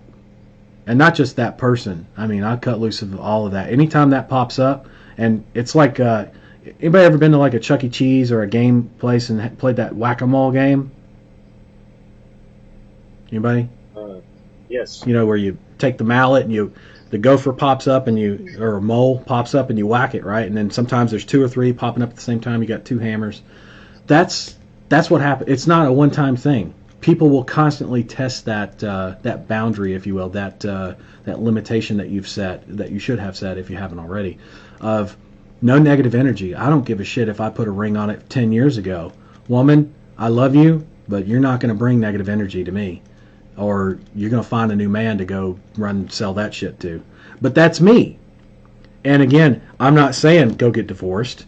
I'm just giving you some reference of like, okay, here's what you're up against. Here's what you're going to deal with. Some people can make it, very few. What I did was this, and this is what it got me. So totally up to you. And some people just aren't at that stage where they're willing to accept that, or maybe they believe it's salvageable. And I'm not saying divorce is the only answer. Keep that in mind. Again, see what I'm saying? Like, I give you my personal perspective, but first I tell you about the business and what the challenges are that you're going to face. So marriage comes up, yeah, but only in the sense of how it applies to the business. Politics, in this case, it's an election year. That makes sense, especially with all the uncertainty and shit. COVID. Talk about COVID. So anything that can affect or will affect or does affect the business, I'm going to tell you about and what our direction is. Google makes a change in their ad platform. I'm going to talk about it. How does it affect? Then I'm going to be like, man, that's a bunch of bullshit. They shouldn't have changed the platform like that. It sucks. But it's what we got to deal with, and this is how we do it, right? Like, I'm going to give you the answers to the test first, and then for reference and perspective, tell you how I feel about it or what's going on in my mind, so that you know I'm not bullshitting you or telling you something that I don't truly believe in, or you get my point. Like, he's a real dude, he's human, and he's not trying to force his politics on me, or he's not trying to force whether he believes in marriage or not, or whether he believes in God or not on me. I can have my own beliefs in my own safe space, and this is a safe space, at least with me, where we're good with each other, and I'm not gonna poke at you about that. I'm gonna do everything I can to help you. In fact, it's the opposite. It's counter what most people are used to out there in the world. Nowadays, you talk about who you voted for, and it's like you're gonna get skewered one way or the other, and that's a shitty existence. It's a shitty way for us to live together. That's why I said we can do better. And again, that's a personal opinion. But what does that mean for us on the uncertainty side? Man, there's some real opportunities there. Either way it goes. Even if it's dragged out. Do you know what uncertainty does to business owners? Wait for the stock market to respond, like truly respond to it. If things get really hairy, which I think they will, the way they're going, you're going to find not only does the market react, but business owners are going to be uncertain. What does anybody love in an uncertain world? The one thing they love is what? Customers. Certainty, and customers translates to certainty. That's the point. So if you've got the golden ticket, right, you're Charlie, you're going, you got the golden ticket, they want to go with, they want to be your plus one, right? Like, that's the deal. So that's the right now, today, that's the pitch. There's so much shit going on right now, uncertainty. Who knows how it's going to play out from today to tomorrow to next week to next month, maybe even a few months from now. Man, oh man alive, it's going to get crazy. But one thing that's certain, right, that's you. That's that golden ticket. And that is a hell of a selling point. That how often are you ever going to have that again? COVID, same kind of thing. So yeah, 2 happened this year. That's not a coincidence, but it's also not uncommon to have like one major life change or shift like that where we can capitalize on it. That certainty, uncertainty. End of the year, December. One of the reasons why December works really well for us historically over every other month for client acquisition is because people are in a good mood. Happy holidays. They've got the New Year's around the corner, and it's in the back of their mind. And while some ways they dread it, other ways they're very excited to get to that point. Have you ever felt like you wanted to see a New Year's more than today in your life? No. I'll tell you straight out. No. 2021. Woo! Come on, let's go. I wouldn't mind seeing a new planet. Right, a new planet, right? I mean, you got Elon shooting rockets into friggin' space. He's looking for a new friggin' planet, man. He can't stand this planet. I'm kidding. You get the point, though. Like, that's how we all feel. Can you imagine if you own a business under threat of increased cases in coronavirus, which isn't necessarily going to mean a shutdown, but it did the first time? Uncertainty. Oh, we don't have a clearly decided president, no matter how you voted or who you believe for. I'll tell you right now, any Democrat that voted Democrat that says Joe Biden is president-elect, deep down in the back of their mind, they're still wondering if this shit's going to play out the way they think it is. And that is uncertainty. That is the definition of uncertainty. And obvious uncertainty on the Trump side. And then for folks out there like me who couldn't give a shit but see how it's going to play out, there's still uncertainty. Maybe it's not as strong a string to play on, to pull on from my heart, but it's still a heartstring, right? Uncertainty. COVID, that affected everybody. That was a heartstring for everybody. And what are we going to do? Oh my God! And it's uncertain.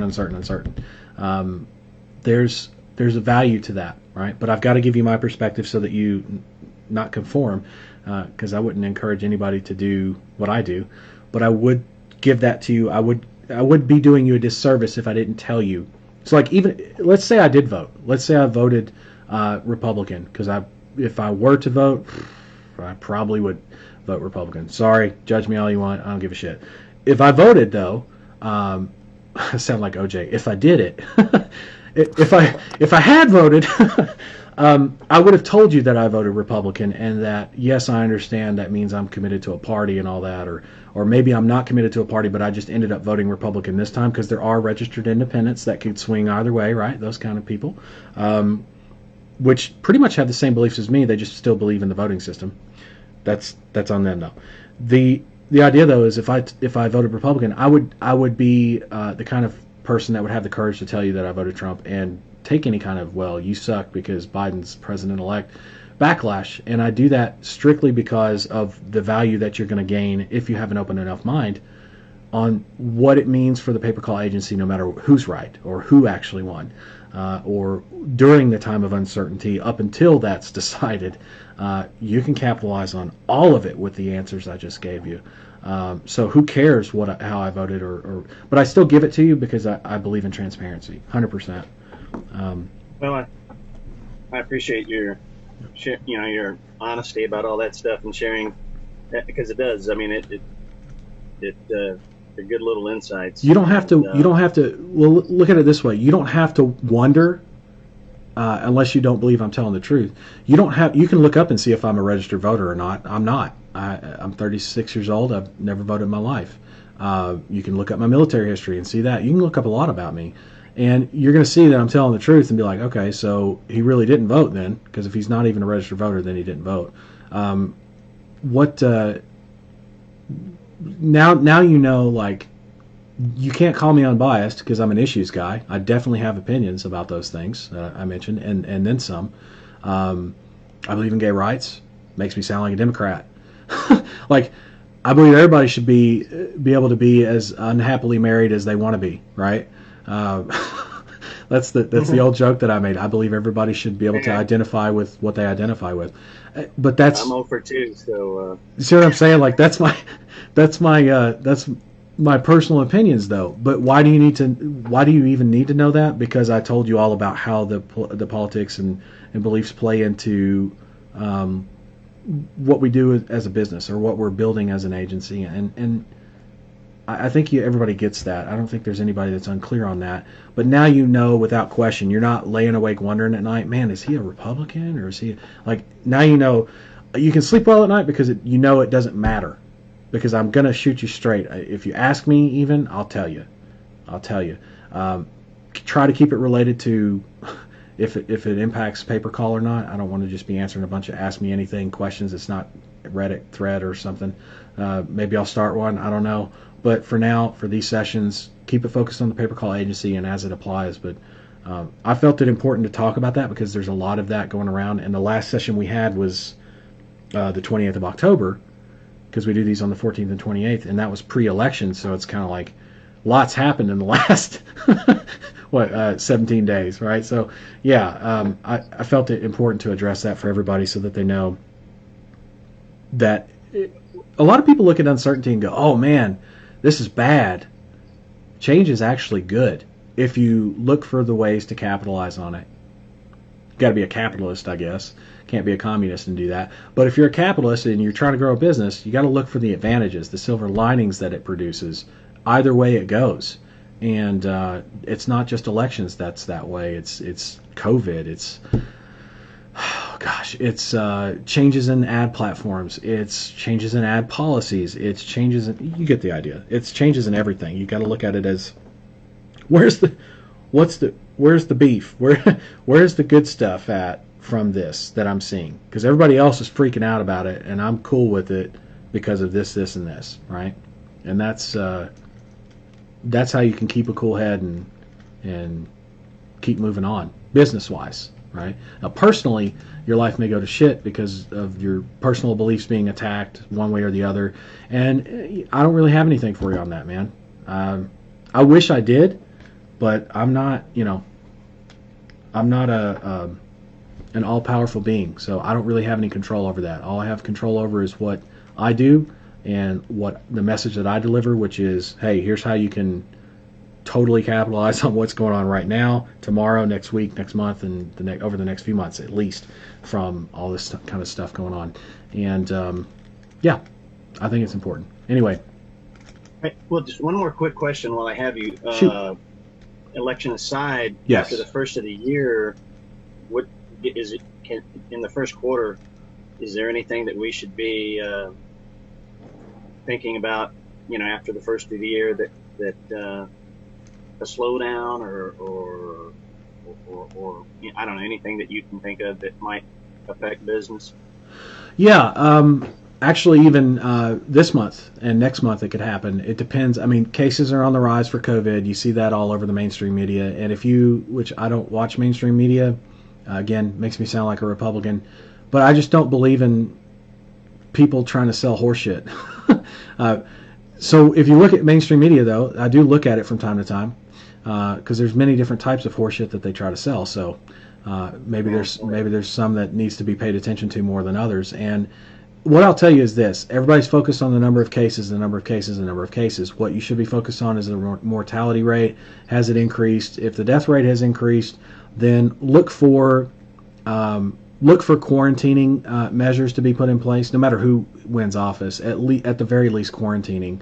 I will tell you this: that it's kind of scary, at least on the Biden side, and everybody should be scared of this. Right. One of the potential advisors he's looking at bringing on said lockdowns. And there's a difference, folks, between lockdowns and quarantines. Lockdowns are lockdowns. Everybody's done. Whereas quarantine, you quarantine the sick, like triage on the battlefield, right? Whoever's wounded goes to the back and gets fixed up or gets left on the field to die. One of the two. Sad to say, but that's the truth. Whereas lockdowns is just everybody's locked down, and those who are going to die anyway. So it's really not that sad, but everybody suffers for it, and that's kind of scary. I don't think Trump would do something like that if he were in office. But look at it this way: Trump is actually currently in office, and he could make those decisions again. So cases are on the rise. Does that mean the mortality rate is on the rise? It doesn't, from what I see yet. But we have to kind of wait a couple weeks, which guess what? Happens around the first part of December. So first part of December, we're really going to know more about that and whether or not we're doing any kind of quarantining or lockdowns. If the election is decided, like, for example, if Trump concedes, which I don't think will happen, if decisions are made in the court and the electorate's cast and Trump is decided as the winner, there may be a lot of uncertainty because of rioting. So that's something to look for.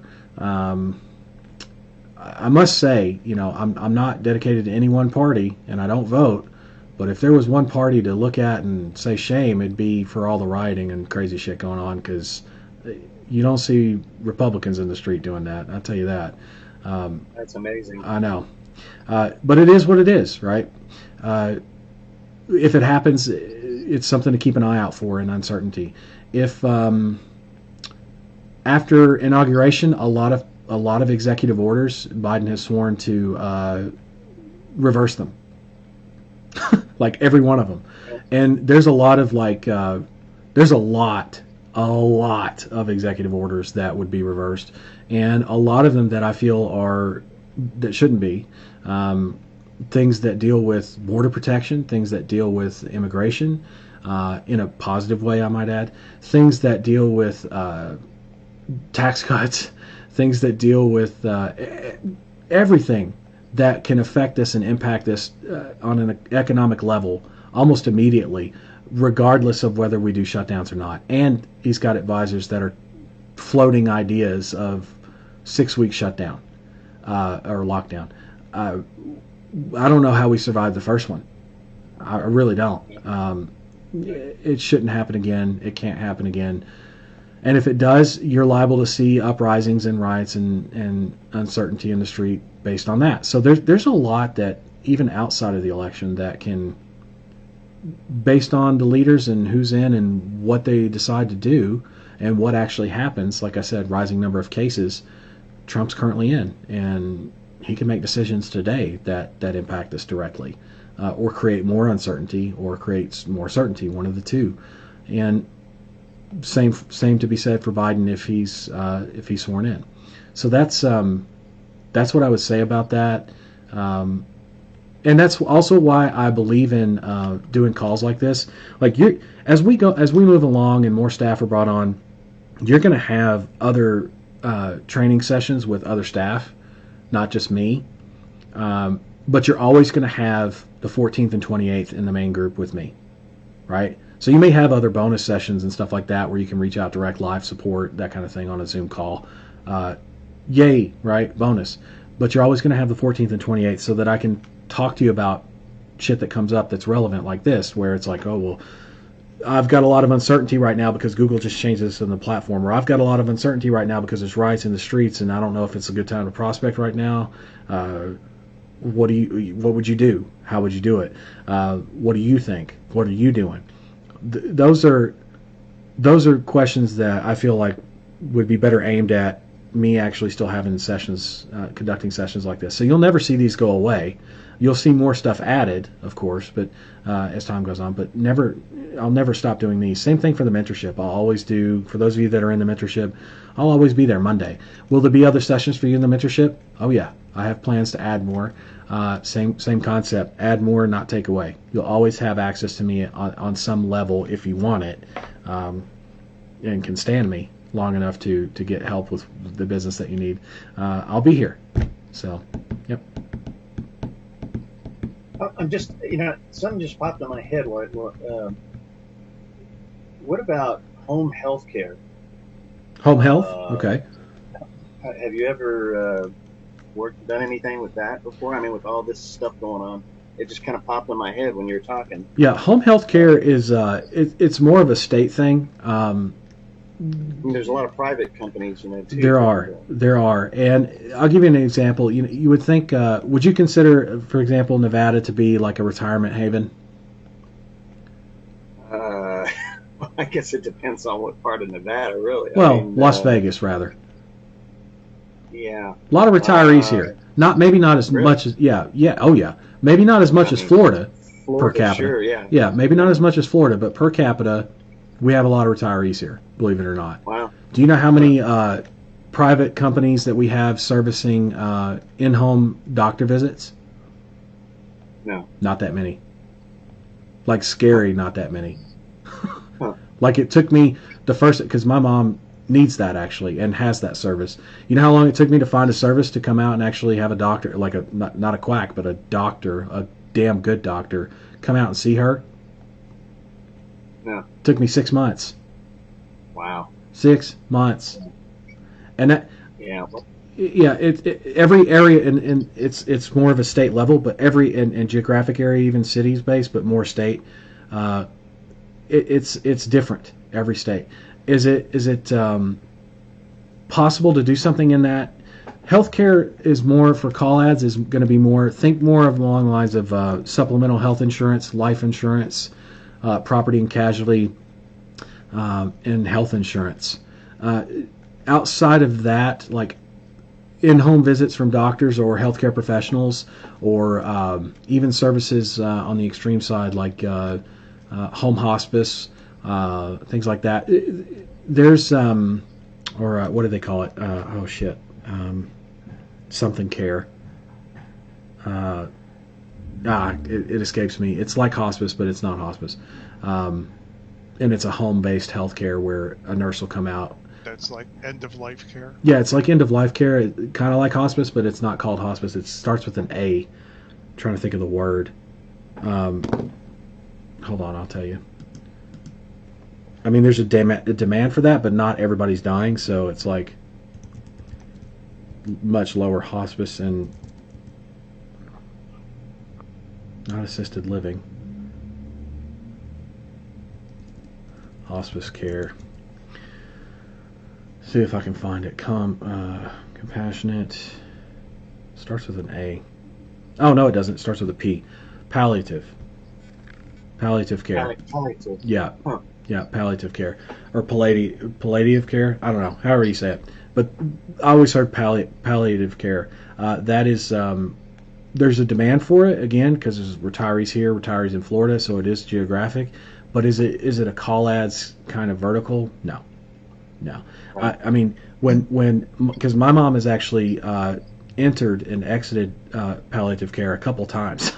Not a laughing matter. I'm just saying, like, she made it out a couple times and has home health and has all that. And I'll tell you right now, I never once looked up a provider and called somebody from a call ad.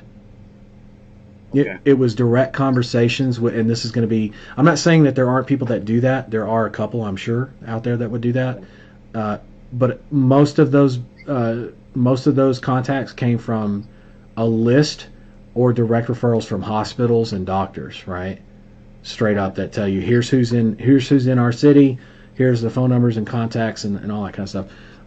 And that's the list you go down, right? You just go right down that list and start making calls. And for home health in specific areas like in Las Vegas, you're going to be hard pressed to find a doctor that does in-home visits, unless you got tons and tons of money, right? Like, and the thing is, like, tons and tons of money only get you so far, because even then they're still like because there's so few, they're all stretched so thin, and then you've got to also weed out from the ones who are like legit great doctors. You know what I'm saying? So that's why I say it took me 6 months to find somebody, because it's like, yeah, you got money, great. It doesn't mean shit. I mean, because my mom's got Medicare and all kinds of stuff. She's disabled, so she's got access to certain things like that, but it only affords so much. Let's face it, it's a government program, so having money helps for sure, but it only helps. It doesn't solve the problem 100%. You still have to find someone who's above board and is not stretched so damn thin that they can actually see. COVID helped with that a little bit, believe it or not. They have now, the last time, because I always make it out to moms whenever the doctor's coming through, and while the doctor likes to do in-person visits, this last time she sent not an RN, but maybe it was an RA or PA. I don't know. She either sent a PA or an RN, one of the two, out to the house, and she had a tablet, and the doctor showed up on a freaking Zoom call, dude. I was laughing my ass off because, you know, they set it up. Mom's in the bed. They set the tablet towards her, and here they, you know, welcome to Zoom life. You know what I'm saying? Welcome to COVID life. And it was cool because I wonder how many more patients her doctor could see because of that practice. And also, there's no contact, but there's contact. And obviously, you can't use it in every case because she's not there to take blood pressure and vitals and all that kind of stuff. But that's what the RN, RA's for, or PA's for, right? Like, that's what they do. And if she needs lab work done, then they'll send the whatever they call the lab work person out to do that thing and take the blood, whatever, and haul ass, right? So very limited contact, but at the same time, it's not really a call ads kind of subcategory of that vertical, right? Healthcare. So look at things that can be purchased. Think of it this way. Look at things that can be purchased online. If it can be purchased online, it can be purchased over the phone almost always, which would be things like health insurance, life insurance, PNC, Some of those are in person, yes, but they all start with looking for somebody, and that's where a good phone call comes in handy, especially during COVID. People are leaning on the phone heavier because of COVID. Don't let COVID fool you. Business is good if you're in pay per call. The what else is I said life insurance, health insurance, PNC. Sometimes you might see some success with I say some, depends on the campaigns and what's available, like affiliate offers and also national companies. This is if you get bigger and you've got financial resources to tackle some of these companies. But think of medical equipment providers, like home medical equipment. Hint, hint, wink, wink. Right? The guys that install like the several $1,000 motorized stair thing. Like those people. Yeah, you're going to pay more per call, but you can charge way more per call, and it's a high ticket. So yes, low call volume, it's kind of like solar, but for old people, right? Nothing against old people, by the way. I'm headed there myself, so. Like those enclosable bathtubs, yes, showers, and all the that door, kind of stuff. the bathtub with the door on it and shit, right?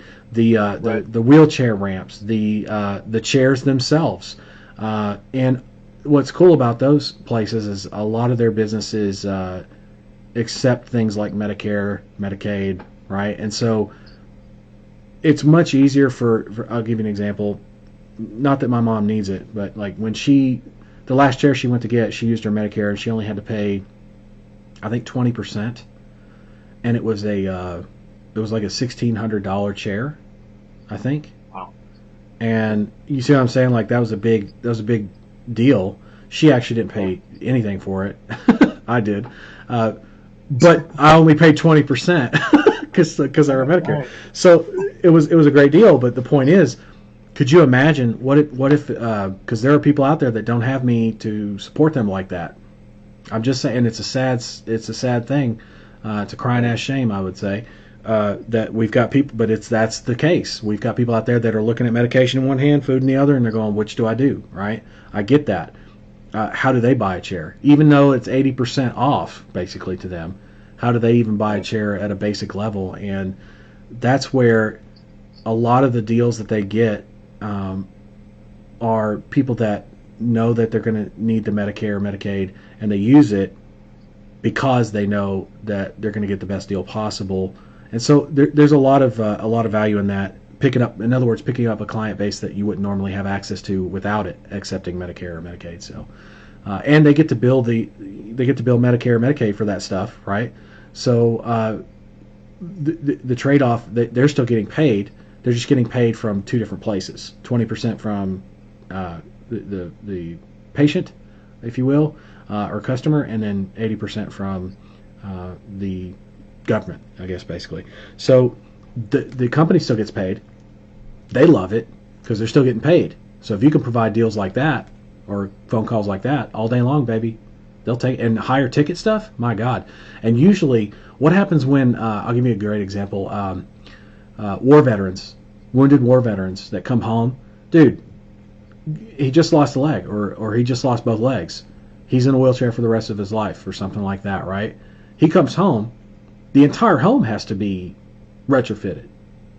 Right. The entire home. And what if when he went to war, the house had stairs? When he comes back, does it still have stairs? Yes. Okay, so he's, it's not just one thing. It's going to be the bathtub. It's going to be the stairs. It's going to be the chair. It's going to be the wheelchair. It's going to be the vehicle even in a lot of cases, right? That has special access. You get the point. Everything changes in life. Cabinets are lowered. Ramps are installed. That's a huge hit all at once. Those are all high ticket, by the way. I mean, could you imagine delivering phone calls like that? You get the point. So there's a market for that. Higher cost on your end, but also higher return and higher value on those calls. And you can do that. I don't recommend you start with it. That's something you expand into. So let's say, how do you expand into that? Well, start now today with your vertical being health insurance, for example, right? Or life insurance, one of those, right? And then after you've got that vertical solid, then you can expand into basically a related vertical, because that's your overall niche, if you will. That's your overall topic category and go right into high ticket medical products, home medical supply. There you go.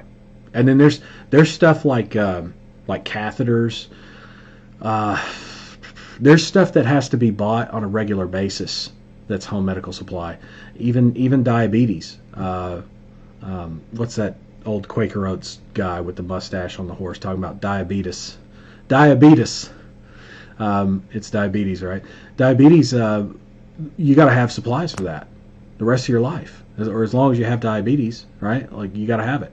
So those of you who don't know the whole meme, that was a meme back in the day. The Quaker Oats guy was on a horse promoting some diabetes product or some kind of care for diabetes.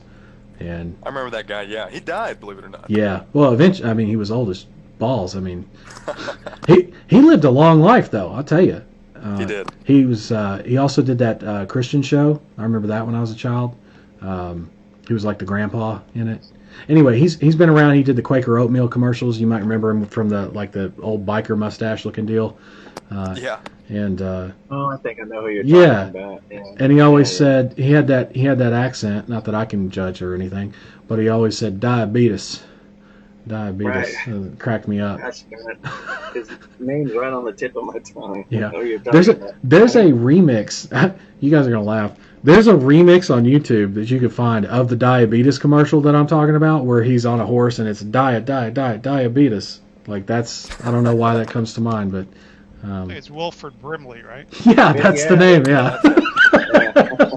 God, that makes me feel old. Oh shit. Anyway, that's He played. He was funny on Seinfeld. He was the postmaster general. And, they were stealing the mail. yeah, he was. I'll tell you, he was actually a pretty cool dude. I admit. Very humble. He was actually in a few movies too, if I remember right. Yeah, he did some good movies. He did some good movies in his earlier days. Yeah, yeah. Anyway, enough about unrelated stuff. But that's my point about there's ongoing medical supplies, right? Think toilet paper. Which toilet paper is not a medical supply, but people need toilet paper. So much so in the face of a pandemic, they will beat each other in the streets for a pack of toilet paper, like that. Right. Same concept applies for medications. And while prescriptions is a no-go area, you still have things like diabetes supplies. So think stickers, the papers for it, needles. If they use that, all the stuff that applies to that. There's incontinence, which most people don't like to talk about because it's a shitty situation. I get it. There's that was a joke, but incontinence, shitty situation. And I'm not making fun of people that have incontinence, by the way. I've been there, done that, dealt with that. Not personally for me, but personally as an experience, and it's no fun. I can tell you that. But you do what you got to do. There's people that have to have things around that when they use it, it's considered one use. So think toilet paper, and there's a lot of those scenarios for a lot of different diseases, a lot of different ailments, a lot of different scenarios and situations that people are in. There's I'll give you a good one, like with amputees, something else I'm very personally familiar with. When someone has an amputation and they've had time to let the amputation heal, right, the amputated limb heal, and they go get fitted for a leg or an arm, they end up with like socks, if you will, especially for the legs, like a below the knee amputee. So that's cut below the knee. So think in the lower calf area, right? You've got a sock that goes over, and then like a neoprene kind of squishy sock on top of that, and then that connects to the leg, and then you have something that rolls up. Those things wear out. They're socks. No matter how high tech and fancy they are, they rub against skin, and they rub against plastic and or what a shoe would be the equivalent of. Shit wears out. Right. Shit wears out, and so that's kind of my point. Those can be had from medical supply companies. You get the point. You can get an entire inventory list online right now of medical supply, like in other words, when you're ready to transition into the second vertical, being that from something like health insurance or life insurance, you're going to have all that ready and pretty much already know the direction to go in, all from home without ever having to really tap into any medical supply companies first. Which means when you go and start talking to medical supply companies, you're going to be able to have already run some tests because you'll have the finances to do so and the staff and resources. You're going to have a lot in your court if you go after one of the verticals I teach you to go after first to totally dominate the second one and pick up clients that nobody else even thought of or would ever think of, and do so because you did it from a position of strength, if that makes sense. Got a good base. Yeah. Right? Oh yeah. Yeah. That's one of the whole things I talk about, like earlier when I was talking about the follow the training so that you can lead. In other words, get creative later. Like right now, I've got everything you need and then some, which means you can afford to get creative later, not right now. And so many people want to get creative today, right this second, right, instead of delaying that gratification. Because this works. What I've got right here, this works. Use it, make money, build a client base, build an entire business that runs and grows itself, then have some fun. Right. It's going to be a fun process anyway. I'm just saying have more fun by stepping into a new vertical that other people haven't thought of. And there's plenty out there. There's plenty. So right. Anyway. All right, sir. Well, thank you. That's pretty much it. I didn't mean to No worries. No. interfere here. No, I appreciate the questions and the input. It's good. Right. Any did I miss anybody? Craig, did I miss you? Did you want to ask anything? I don't see your audio connected, so I guess you're just here to watch live, maybe? I don't know. But if you have questions and you want to ask me live, you can look at there's a Zoom link in the comment section of this Facebook live stream. So if you look right below the video, you should see a pinned comment at the top. There's a link to a Zoom room that I have intelligently connected to the Facebook live stream. I don't know why I said intelligently. To make me sound smarter. That's why I said it. I figured out how to do it. So you can come into the Zoom room live, ask questions, get help, share your screen if you need help with anything, if you need some pointers or direction. Oh, look, there's a few chat messages that have come up in the Zoom. Let me take a look at those. First place Cadillac, second place set of steak knives, third place is you're fired. Do I have your attention now? Are you laughing now? Yes, sir. Great line from a great movie.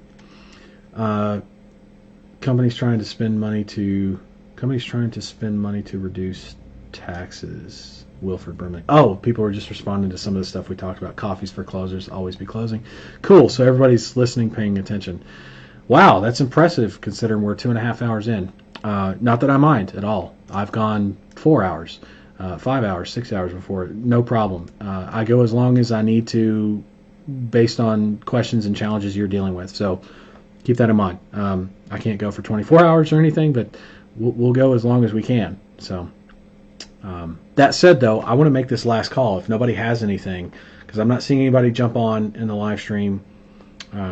Since you brought it up, that companies trying to spend money to reduce taxes was a comment that I made, referring to since it's the end of the year. You probably have a lot of companies. Right? Oh yeah. Right. Yeah, for that tax deduction, that extra tax deduction. Yeah, they don't want to get taxed on that money. That's a good point. That's another reason for them to start with you in December as opposed to January. They get that extra little bump on the tax deduction. That's what I was thinking was a good selling point, or one to add to your repertoire. You know. Well, again, this year it may turn out to be even more important to take advantage of that, right? Because if Biden's sworn in, you can bet your ass that's going away, right? I mean, you'll still have tax deductions available to you as a business owner, but it ain't going to be as good as it is right now, right? So that's a very good spin to put on it. Yeah, well, and the thing is it keeps you relevant. It keeps you current with what's going on in the world. Like, in other words, it's like, hey, listen, man, I'm not trying to sell you something. I'm trying to sell you something that will make you money. So, like, yes, I make money.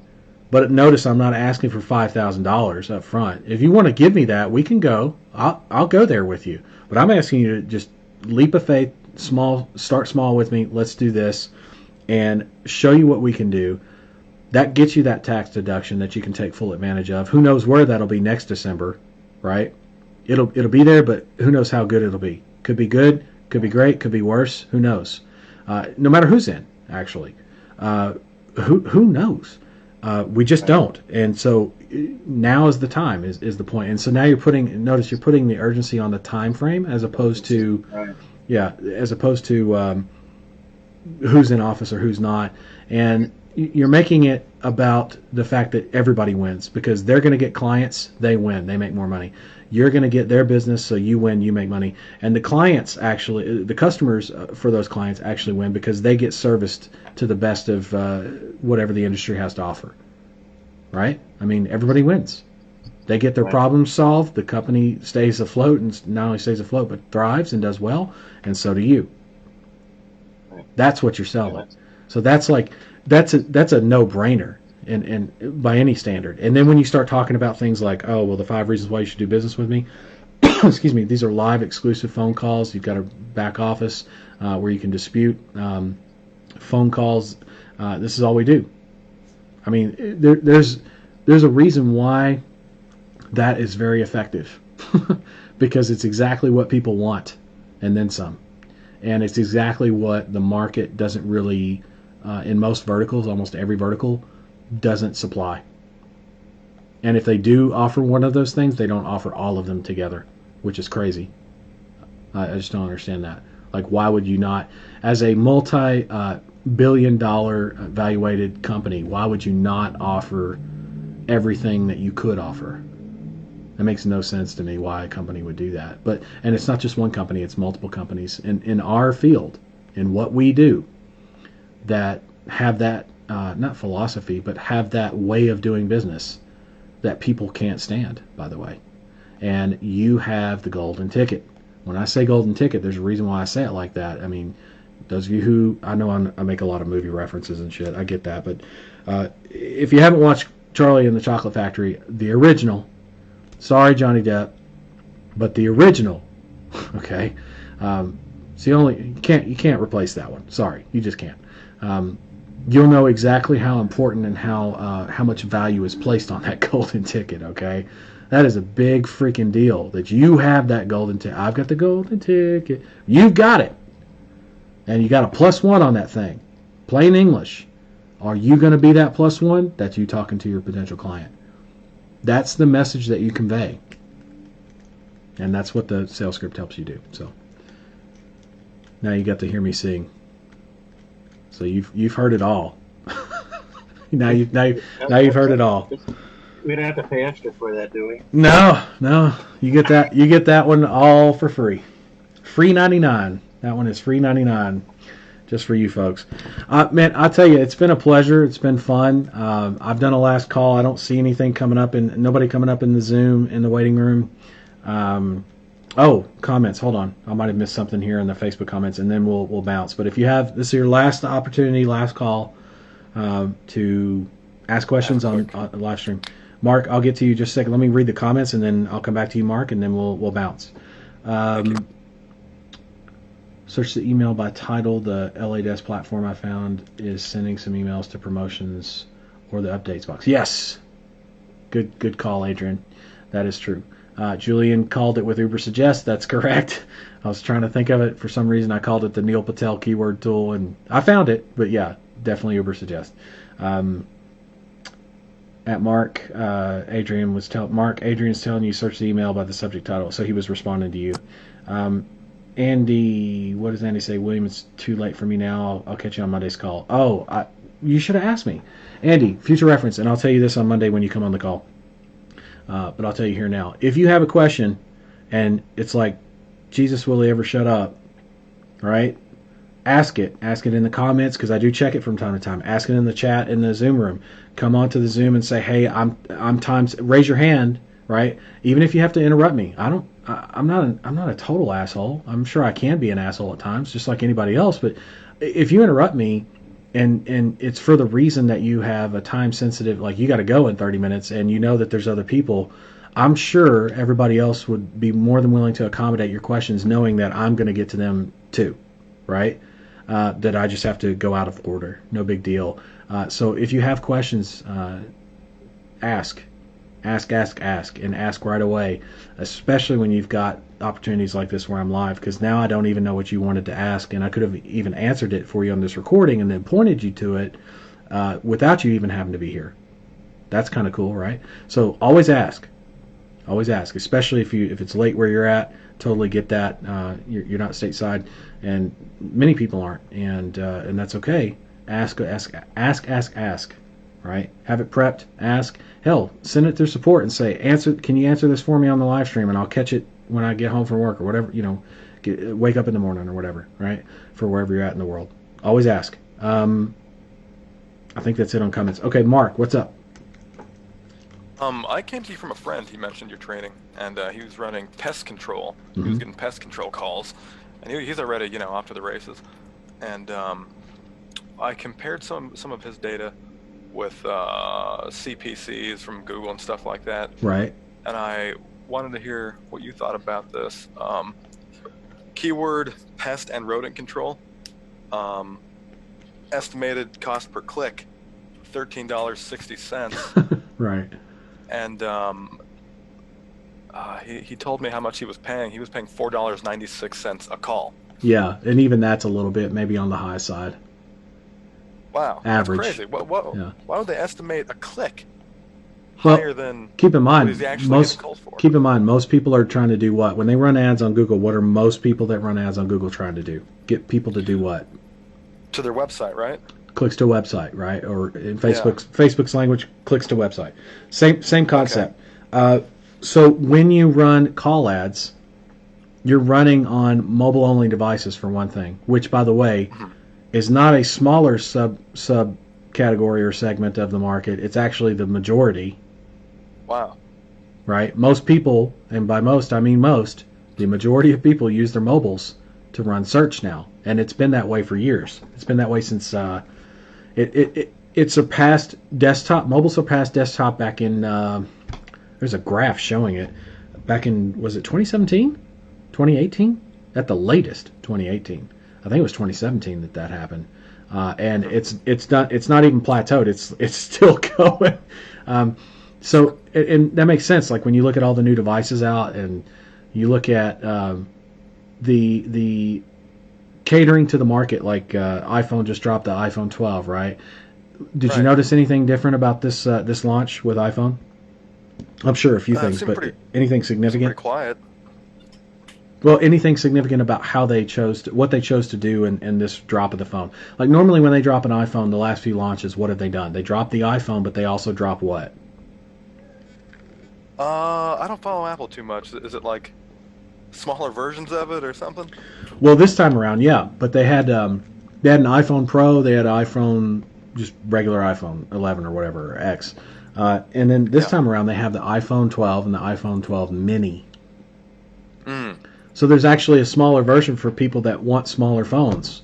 So they finally understand now, or have understood and just didn't want to conform to it. But the market demand is so much so that they have to not conform, but have to comply, right? On some level.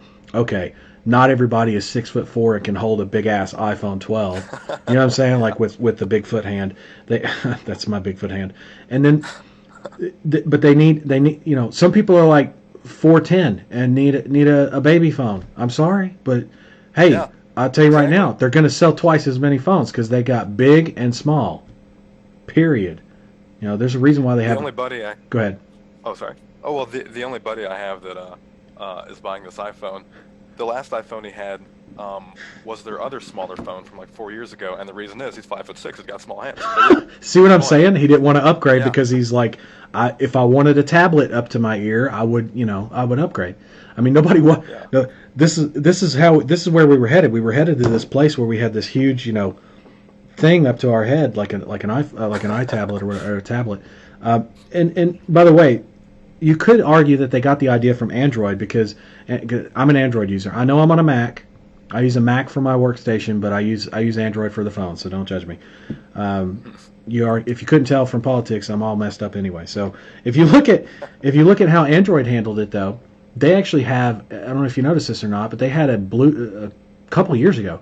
They released a smaller mini phone that can connect to your big phone, right? To your tablet phone, and it's functional, and it has its own phone line and everything. So you could actually have two phone lines, and it was a baby phone. And the reason they had that is because it was very simple, very basic. You could run some apps, like some music apps and some YouTube apps, stuff like that, but not like advanced game apps and stuff like that. It was very basic because it was made for the people that wanted to be able to leave their big phone in the car, or and carry the small phone in their pocket, so they don't have this big ass phone sticking out, or so that their $1,000 plus phone, $2,000 plus phone, is not exposed to you accidentally dropping it while you're out and about. You got this little $150 basic ass phone that connects Bluetooth to your, and as a second line to your main. You get the point. So That's cool. Yeah. yeah, that's kind of where the concept, I would think, stemmed from, because there was a lot of demand for that. And the company that came up with that, the first version of that phone, you want to take a wild guess as who it was? Ooh, I wouldn't know. Just take a guess. The Android phones, right? So Android, Samsung. I'm just. you would think, yeah, you would think Samsung, right? Yeah. Nope, wasn't Google either, right? With the Pixel, it was Right. Pilot, as in Palm Pilot. Oh wow, a while ago, huh? Yeah, you remember those things from fucking forever ago, Yeah. right? Like, The style. my God. Yeah. Yeah, the Palm Pilots. So, like, that company, I thought they were dead. And I go in a couple years ago to the Verizon store. I think it was a couple years ago. It was like, at least as the latest. I think the last time I was in there was 2019. I haven't been for a while, so it's not like I need to go there. So at least in 2019, and they said it had been out for like 6 months. Because I saw it and I was like, what the fuck is this? And I look at it and I see the brand and I was like, Pilot? I was like, what a piece of shit this is. And they're like, oh, no, sir. And I said, really? Yeah. And they're like, yeah. And I was like, well, it's $150. I was like, tell me what it does. And so I have them sell me on it, right, and tell me what it is. And I was like, I kind of want to see how that Fold is coming out. And then, of course, the Fold failed miserably. Yeah. But then they have the Fold 2 now, and so I've got my eye on that. And so I'm waiting to see about that. That's probably going to be my next upgrade.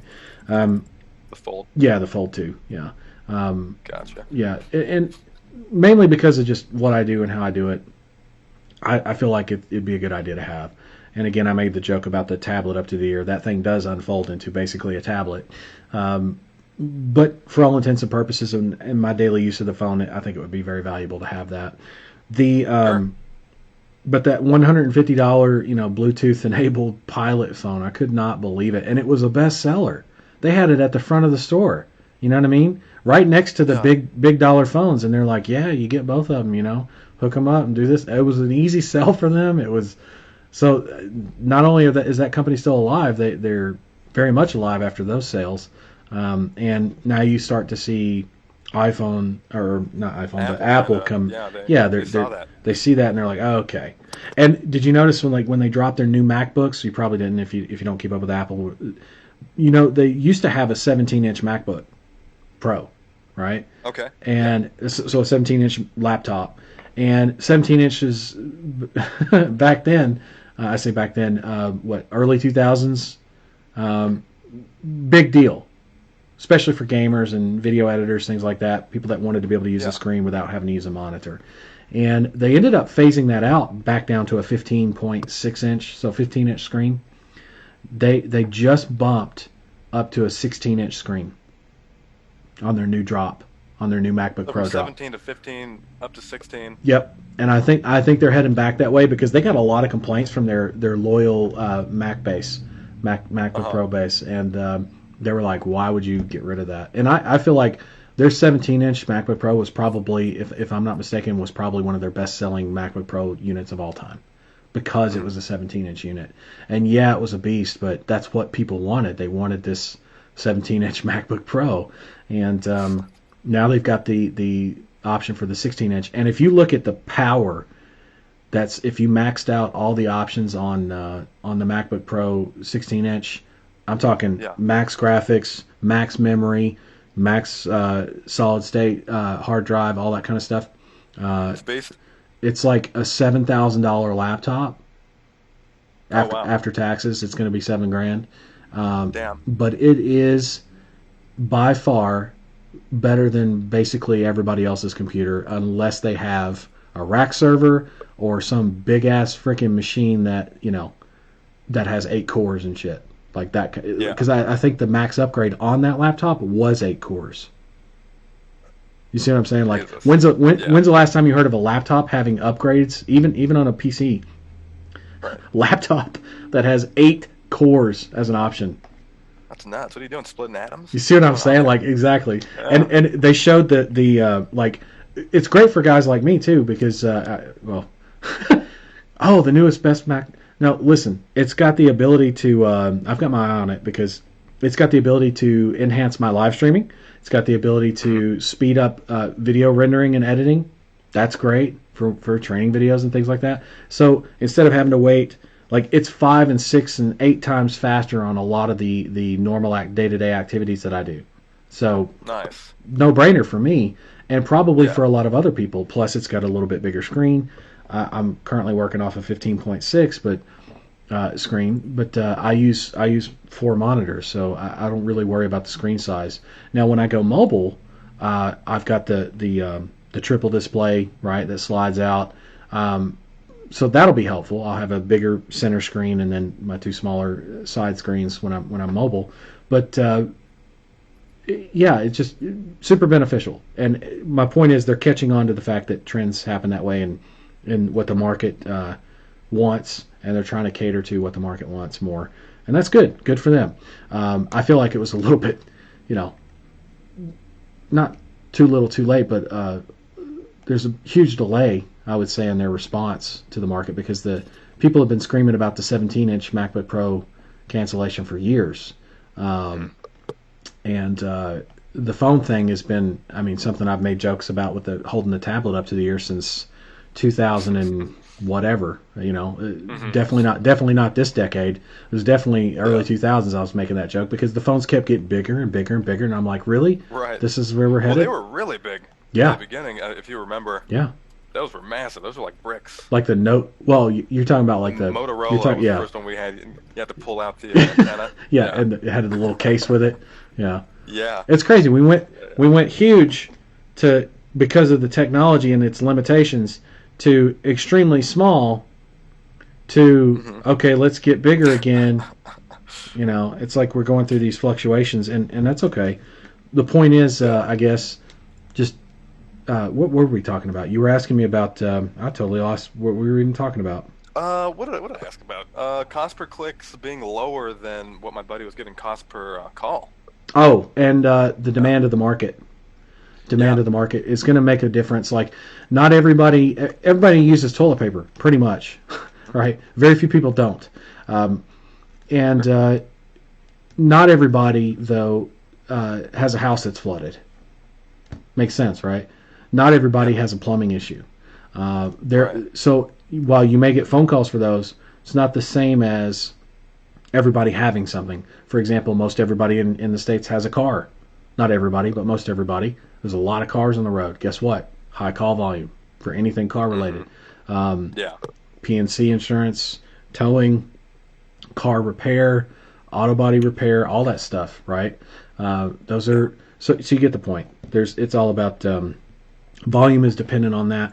The other thing is the intent. People are mostly trying to drive clicks to a website and then drive an action, as opposed to us driving specifically from purchase intent, right? And people that are at that level of purchase intent, and that's mainly comes down to not just keyword targeting, but also the ad copy that we use. The ad copy is really speaking mostly to the people who are ready to go, and the people who are not ready to go yet see that ad, and maybe they become ready to go because they didn't know that was an option to call right now. So you kind of segment that way with the copy itself. Yes. 100%, and it's all cool. based on the data and feedback you get on what converts, and then start focusing in on that. Start rewarding the keywords that convert for you by giving them targeted specific ads based around the purchase intent that they have, that person has, right? Right. based Yeah. around the price of that ticket, based around a lot of different things. It's all variable based on the vertical you're in and all that kind of stuff. But that's what we do, right? That's why it Yeah. works so well. Yeah. All right. And that's why that was just surprising to me. And that's what. Well, that's also why we pay. I'm sorry. Let me round that out. That's also why we pay less cost per click, because we're serving our ads to a market space that once we dial it in, it's people are more likely to, based on our not permissions, but based on our campaign settings, they're more likely to call us than not, which means there's think of an ad score, if you will. Yeah. It's going to be extremely relevant, and that means it's going to cost less. Now, you put together several campaigns like that with several clients, all under the same account, the same ad account, you're going to see a significant drop in prices even from that. And that's where things get like super fun, right? And that's every vertical. Every vertical will do that. And I know Google likes to say that they don't weight accounts, but they do. They track everything. And ex-Google employees in one sentence of an article have plainly stated in a couple different places that no, they don't track, no, they don't give weight to ad accounts or at a campaign level either. And then in the very next paragraph, they say, well, of course we track everything, and it's like, okay, you don't track to track. Yeah. You track so that you favor some ads over others, and some campaigns over others, and some accounts over time over others, period. And that's how you move yourself to the front of the line. If you follow the process that we have with the campaign optimization, it's I won't say it's genius, but it's pretty freaking close if it's not. It's one of these things where you work your way into that position where you end up with most of the ad share, right? In terms of how many ad impression share. So like if there's 100 ads that show and you're only pulling 20 of those, you're pulling 20%, which is not bad for a start, by the way. Okay. There's another 80% to get, though. And while you'll never get 100, you could always get more than the other guys. And Google very plainly tells you who's got what ad impression share. You can see that. Yeah, you can see that in your data on the campaigns. Oh, wow. And you can also watch yourself start with what I teach you at a very minimal level, and then over the course of a few weeks, grow that without spending more money and getting better results. And then you do that several times in a row, and you've got several clients. And guess what? Now all of a sudden your costs go even lower. So you can actually see when Google's algorithm flips the switch on your account, on your ad account, in a good way. And you're like, Jesus, everything costs lower. Everything's lower cost.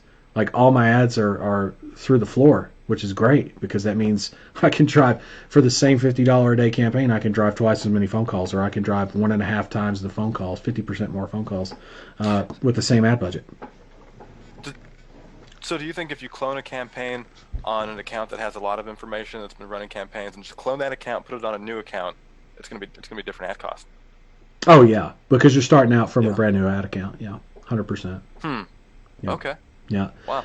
I'm telling you, man, they track everything, and there's a reason for it. And I've pointed it out. I'll probably do it again, and I'll have to go find those articles again. But I recorded all that back in, God, I haven't done that since I started Ring Ads. I need to do it for Ring Ads. I did it back when I was at the other place. So yeah, I got to do that again for you guys. I'll go and find those articles. Let me write that down. Actually, you know what? I don't know. I know I've been on for 3 hours, but this is an important topic. Let's see. Google. I remember it was Google employee. Google Ads tracking, something like that. Takes aim at his old company.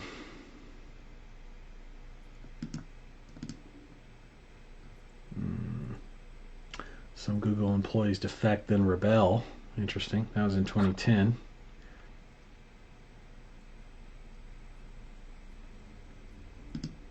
That was a CNN article. Interesting. Okay, let's see what else. Search engine land. Is this it?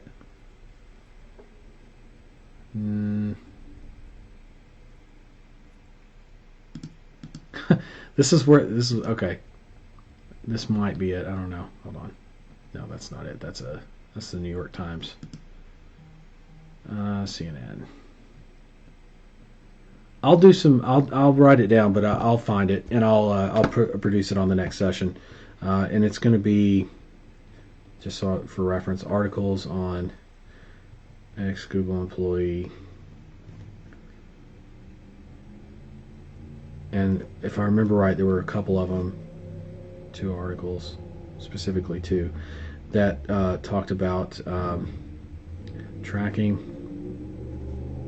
and account weight, or favoritism, basically. And it's, a lot of people see it as favoritism, but I view it as, well, somebody's got to win the damn thing. I mean, Sure. not everybody. Yeah. This isn't participation trophy world, okay? Yeah. I'm sure it exists somewhere because I've heard about it, but it ain't Google Ads. I'll tell you that right now. Somebody's got to win, and that's what an auction site is. That's what auctions are. Go, if you need proof of that, go to a freaking auction and find out what life is like. Hold on, here it is. Let's see. Left in November. I had this holy cow moment when I realized what was going on. There's just so much unknown about what's being done with this data. Somebody left Google because of this, right? This is the ex-employee talking. I think there's a good reason to be concerned with it all and, frankly, to be fearful of it. Last week he released a second browser extension, another tool for Google Chrome. Let's see. People can disconnect. Where is it? Okay, here it is. Any data that's collected has the potential to escape the collector. So I would like to see Google only collect data that I explicitly allow them to collect. I see. Yeah, that's been going on for years, though. Let's see. Ad blocker. I don't wish to be bombarded by consumerism. That's a quote. When I use something, let's see. I don't think this is it. It doesn't look like it. Command F. What am I looking for? I'm looking for weight. No, there's no weight. Maybe account weight. Ex-Google employee, Google Ads, account weight. I seem to remember. That's something that Google. Yeah. Oh, sorry. No, it's okay. I think that's the keywords that if I use that in my search, I'll find it. Don't ask me how I remember shit like that. I just latch on to specific things like that, and I will find it. And it was important, so yeah. Oh yeah. Sure. Oh yeah, I will find it. I tend to bookmark shit like that too, but I might have lost it or not kept it. Cookie crackdown. That's not it. AdSense. You definitely. Fraud. No. Go ahead. You definitely give me. Well, I was just gonna say. You definitely give me a lot to think about. Now I'm like, do I stick with solar, or because I have client acquisition figured out. I can be on 5 appointment sales calls every day if I want to. I'm good at closing over the phone and selling digital. I just don't know what service to offer. Love your service. That's why I'm here. That's what everybody wants is phone calls. Yeah. But now I'm thinking, do I dig in my heels and try to tackle solar, or do I pick one of the niches that you think is easier? I want to get to 10K a month, with Google calls. I'm trying to figure out. I don't know. Should I shift gears and switch industries, or, I have a client now. And how much do you enjoy what you've done up to this point with acquiring that client and the entire experience so far in solar? It was super easy. I mean, I closed 2 clients, 2 out of 3 clients, both solar. The other one we kick off on the 19th. He's got 5 locations, and he's solar. Okay. He's in 5 states. And you're going to run call ads. I want to, yeah. Okay. Cost permitting. Okay. Well, I would say, you probably are lacking on some of your market research. I would say that's going to give you more certainty, right, in terms of some of the data points that I gave you, right? And that's why I said that email is super important. That's why I made an extra point to make sure you got that, because it's that good. Like, there's going to be a lot of points that you need to get solid on with that, and I feel like that's going to give you the answer you need. If I were to lean one way or the other based on what you just told me and everything that we've discussed now and through the support ticket, I would say you've got a jump start on it. It wouldn't kill you to have to start over if that's what you really feel, but you should know if you feel like it's going to be a cut and run or not. If you're having to, let me put it this way, if you're having to defend why you want to stay in solar, you're probably wanting to stay in solar. If you're having to defend why you're trying to stay in solar, there's a difference there, right? Like, that means you're trying to move away from it. And one of the things I learned actually from my mother many years ago was to take a coin. So let me grab a coin here. Got a quarter here. No, really. So U.S. quarter, you can use anything, nickel, whatever. Heads and tails, basically. On one side there's heads, the other side there's tails. As long as you have that identifier and they're different, you can use a coin. And the old trick is you flip a coin and make your decision. Use that coin to make your decision, except for when you see. So, for example, let's do it as an actual practical exercise. Heads is stay with solar, right? And tails, and you have to trust me on this unless you can see it. Tails is leave solar. Okay, so there's heads, right? You can kind of see that. All right, so I'm gonna flip it. Right, I'm gonna try to keep both my hands in sight. I'm gonna flip it, and then here's the exercise. You ready to see what it is? Oh boy, it's tails. Can you see that? Tails. It's tails. Now, that doesn't mean you go away from solar. It means how do you feel now that you know you have to go away from solar? Do you feel Not shitty? great. Then that means stick with solar. Go with your gut, in other words. So you use the coin to tell you what your gut's really trying to tell you. And that's only if you don't know your gut well enough yet. Here's the really cool thing about this exercise. I don't know why I haven't talked about this sooner, but that's interesting. This is not only a great exercise to do physically because there's a reset, a mental state with it where it's like, oh man, I have to do solar? That's great. I get to stay in solar. You already know how you feel immediately. Yeah. There's no disguising it, no bullshit around it. And always go with your gut, by the way. Always go with your gut. I'm not saying it's a bad vertical to start with if you're in a position to do so from. So, for example, do you work a 9 to 5? No. Do you have other sources of income that you rely on outside of this business? I don't. No. So, how do you provide? I sell sales appointments to other agencies. Yeah. So you have a business outside of this agency. Yes. Right, and that provides your income. And would you say your income is more than the average American income, which would be $40,000 a year, by the way? Yeah. Okay, so in other words, you're not bootstrapping from a place of I've got $300 to spend and I got to make this work. Right. And by the way, there are some people out there that are in that position. Totally okay with that. Just understand, if you're bootstrapping, solar ain't for you. Okay. In other words, you have the option to go after solar more than most people would that are in a different position anyway from where you're currently at. See, they're working a 9 to 5 and all they got is a $300 a month budget to work with. And that can be done, but not with solar. Not as easily, right? Can it be done with solar? Yeah, but man, there's going to be a lot of bumps. And people are going to get super frustrated and probably quit too early, right? That's why I say stick with these verticals, do this, do that, because it's pointing you in the right direction. But if you've already got clients and you've got a feel for it, and you know that the industry well enough, you just need to brush up on some of your market research, man. And you know what the coin tells you about your gut, then go with your gut. Now, notice I didn't give you the answer. You gave yourself the answer. Sure. Via my coin here. But the other thing I was going to tell you is this: like, if you do this coin exercise enough, at first when my mother taught me this, I was very young.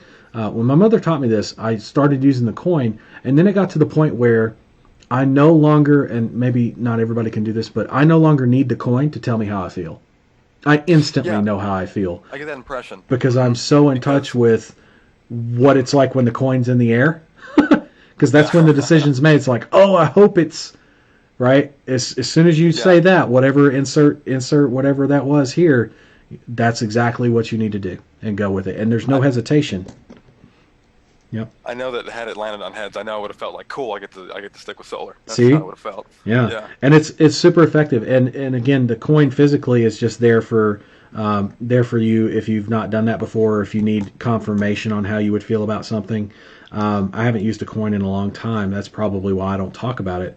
I just make those decisions, and people are like, how can you make that decision? And then I rationalize and explain. And even if it's a screw up, listen, even if it's a screw up, what do I know about you that will tell? Sorry about the coin noise. What does that tell me about you in this agency model? Like what do I already know that you can do for sure? Client acquisition? Yeah. And by the way, that's like the number one thing that most people struggle with initially. Even if they haven't even pursued it yet, they struggle with the idea of having to go after clients because they think it's this big scary thing usually, right? No, that's why I sell sales appointments, because Right. I'm good at that. I just don't know how to fulfill, Well, now you do now. And that's Right. kind of the point. Now I do. Like that's the second major problem that people run into. They go, "Oh my God, I got a client," and they're after that big struggle, then they're like, "Oh shit, how do I deliver to them?" Right? Yeah. And it's funny to me, not like haha funny, but strange because it's like the people that tend to think that way. Notice it's a mindset. They probably don't realize it's a mindset. That's why I say take notice, because it is a pattern. It is, oh man, I don't know if I could build a business like this. I have to get clients, and I don't like talking to people, or I'm not good at talking to people, or I'm not a salesperson. And you don't have to be, by the way, to do well in this business. I know. I'm just saying you don't have to be for everybody listening, right? Sure. And it's great if you are a bonus, right? But then there's the next problem, which is, oh man, I got a client, and I didn't think I could, so now I got a client, and now all of a sudden this is possible, right? Yeah. Except the next level, the next problem, in other words, and that's going to be what? Delivery. And then you start delivering phone calls, and then it's going to be, how do I make these campaigns better, get more clients in, and then the next level is going to be automation. I've never hired anybody before. I've never trained any staff before. In other words, I've never been a business owner before. There's a lot of stuff, and then I've never built systems and processes before. There's a lot of these things where people that think that way have that problem at every level. Every level. Okay. I don't know about building an agency website, and then they build it. Oh, no, negative. And so it's a mindset thing, and I'm not saying you're that way. I'm just saying there are people that operate that way and don't realize it the entire way through the process. And it's very painful.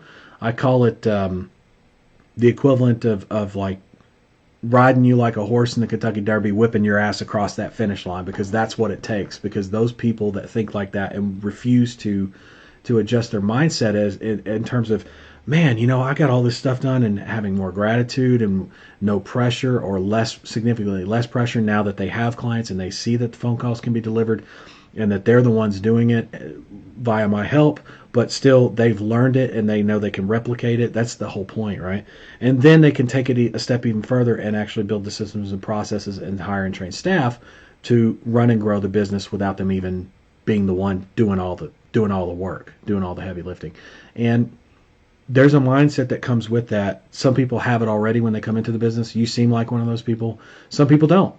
And I know it's not my job necessarily to teach that mindset, but I try my best, like I said, to give perspective on that mindset, because as it relates directly to pay-per-call and building the agency model, because you have to have it. Or you got to learn it. You either have to have it already, or you got to learn it, and it is a learned skill. It's not something that somebody's just born with. Okay, right. People learn it or not learn it, one or the other. So in order to succeed in this business, really any business, you got to have that kind of mindset where, oh shit, this is easy, and even if it's not easy, it's like, well, and there's a question mark like for you around deliverability, right? The only way to get through that question mark or to solve that question is to what? Start sending calls. Start sending calls and work it out, and that's what I'm here for. So it's almost like, could you imagine if you had to do that on your own? Probably wouldn't do it. Yeah. You probably wouldn't. Most people probably wouldn't. But you strike me as someone who might. Or at least, okay. Well, you might give it a shot. You might give it a shot. Yeah. You might give it a shot. Here's the difference. I'm the guy that won't give up on it until it happens. That's the difference. Now, you take the extremes. You take the extremes, no matter where you're at on that level, and then you add to that recipe the fact that I'm available and around to help you come to those same terms mentally. Yeah. Now you understand why people succeed, and now you also understand why I say, hey, stick to me, like white on rice and a paper plate in a snowstorm. Oh, right? absolutely. Because if you do, and you engage with me like you're doing, like everybody's done on this call, that's why I say, hey, Mark's going to do great, Bob's going to do great. Like all these people that show up. Showing up is that's why I'm awarding the show up, grow up. That's what that's about. Like, it's the biggest piece, I would say, by far, that and the commitment to producing the results you want to see, even if everything you've ever done is a complete unknown. I've helped people that have never even opened an ad account before, literally had to go and sign up for an ad account and had never opened one before, all the way to quitting their job. And not many people can say that, and I'm not bragging about me more than I am about that person and what they achieved, but they achieved it with my training, my guidance, and I was there the whole way. And I feel like that is a vital piece of most people's success in this agency model that I've seen. And I'm not the only one out there that can teach or that does, but man, do people really have results when they follow what I've given them.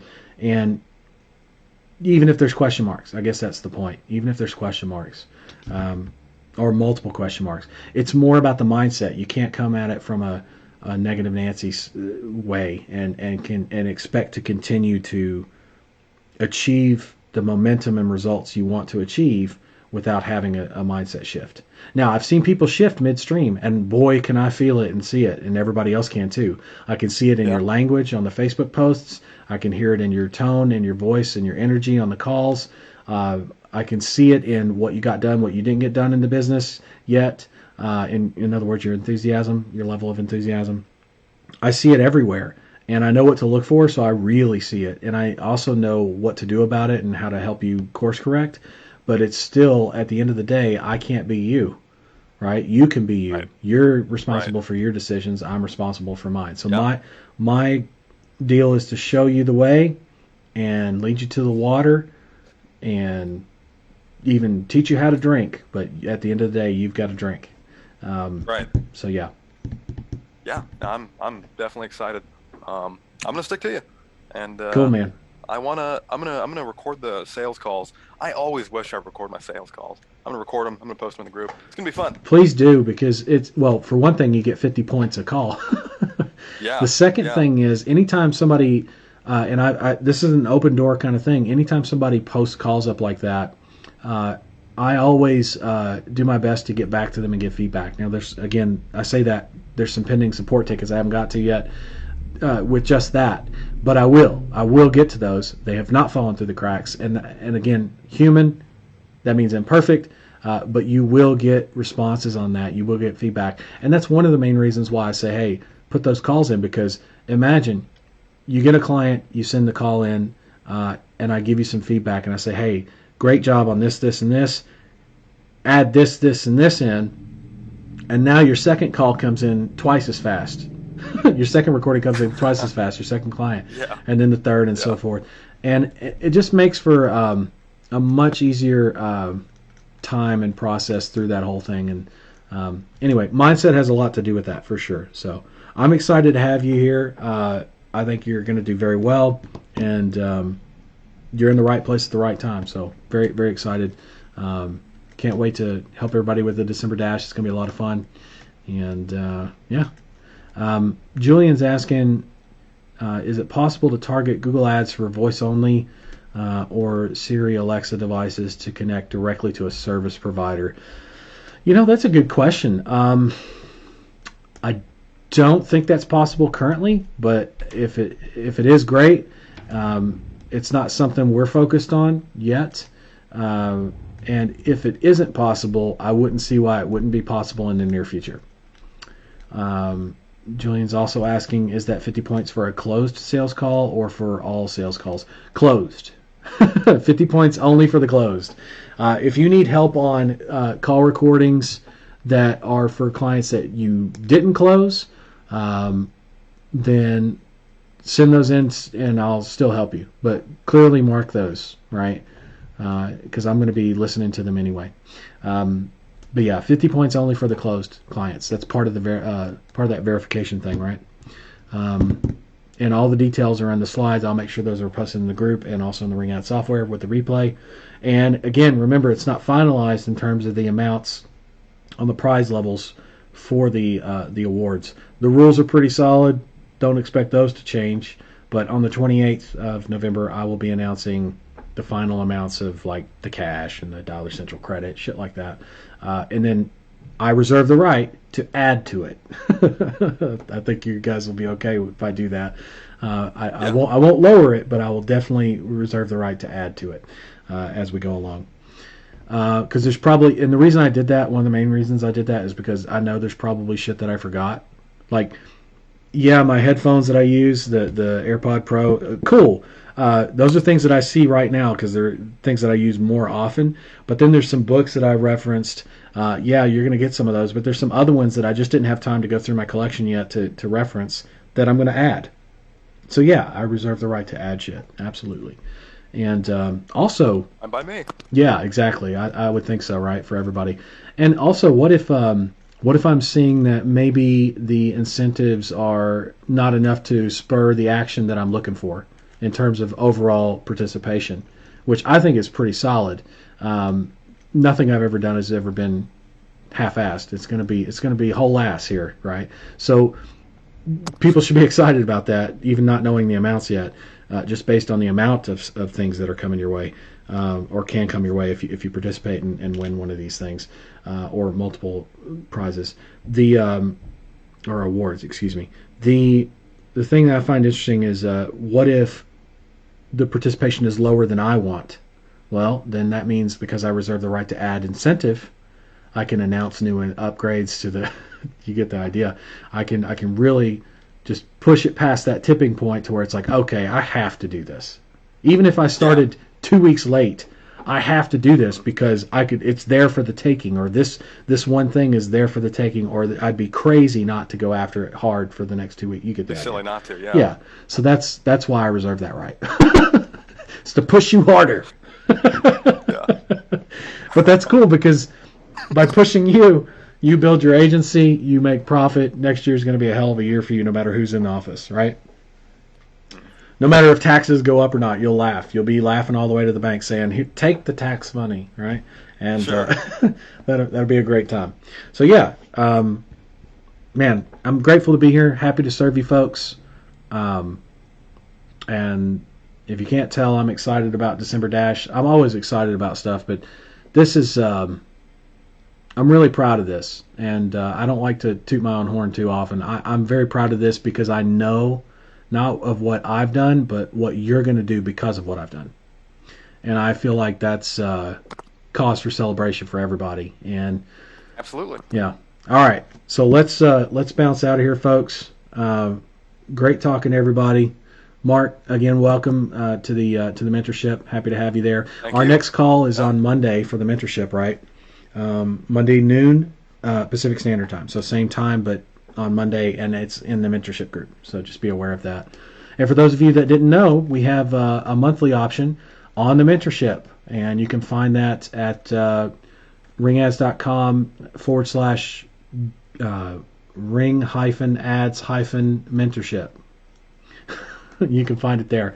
I'll make sure there's a link in the comment section of the live stream. Anyway, you can find it there. There's an annual plan. There's a monthly plan. Mentorship's going to be super valuable. Yeah, there's a ton of live streaming going on in the month of December, plus the prep streams, prep sessions in in November, end of November.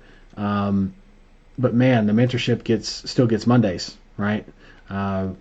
That's I can't tell you the value that a lot of the members have had, but a lot of our successful members have come from the mentorship, and there's a reason for that.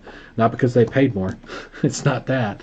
It's because they actually committed and made things happen, and then had access to me even more so than what's in the free group, right? That's super important. Anyway, that said, I'm gonna leave it at that. Soft pitch. No hard pitch on the sales there. You can still succeed with the free software and the free training. And your odds of doing so, if you actually commit to the process, are still pretty damn good. I just find that the ones that commit to the mentorship do even better in terms of percentages. So take that for what it's worth. If you can't upgrade right now, totally understand.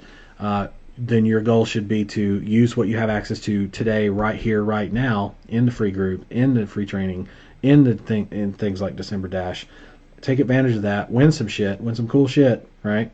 Some stuff we haven't even talked about, by the way, right? Because I reserve the right to add to it. One thing I haven't added yet, by the way, is what if I added, and I'm just saying what if, but because I haven't decided yet, but what if I added an in-person visit for me for a week or two, right?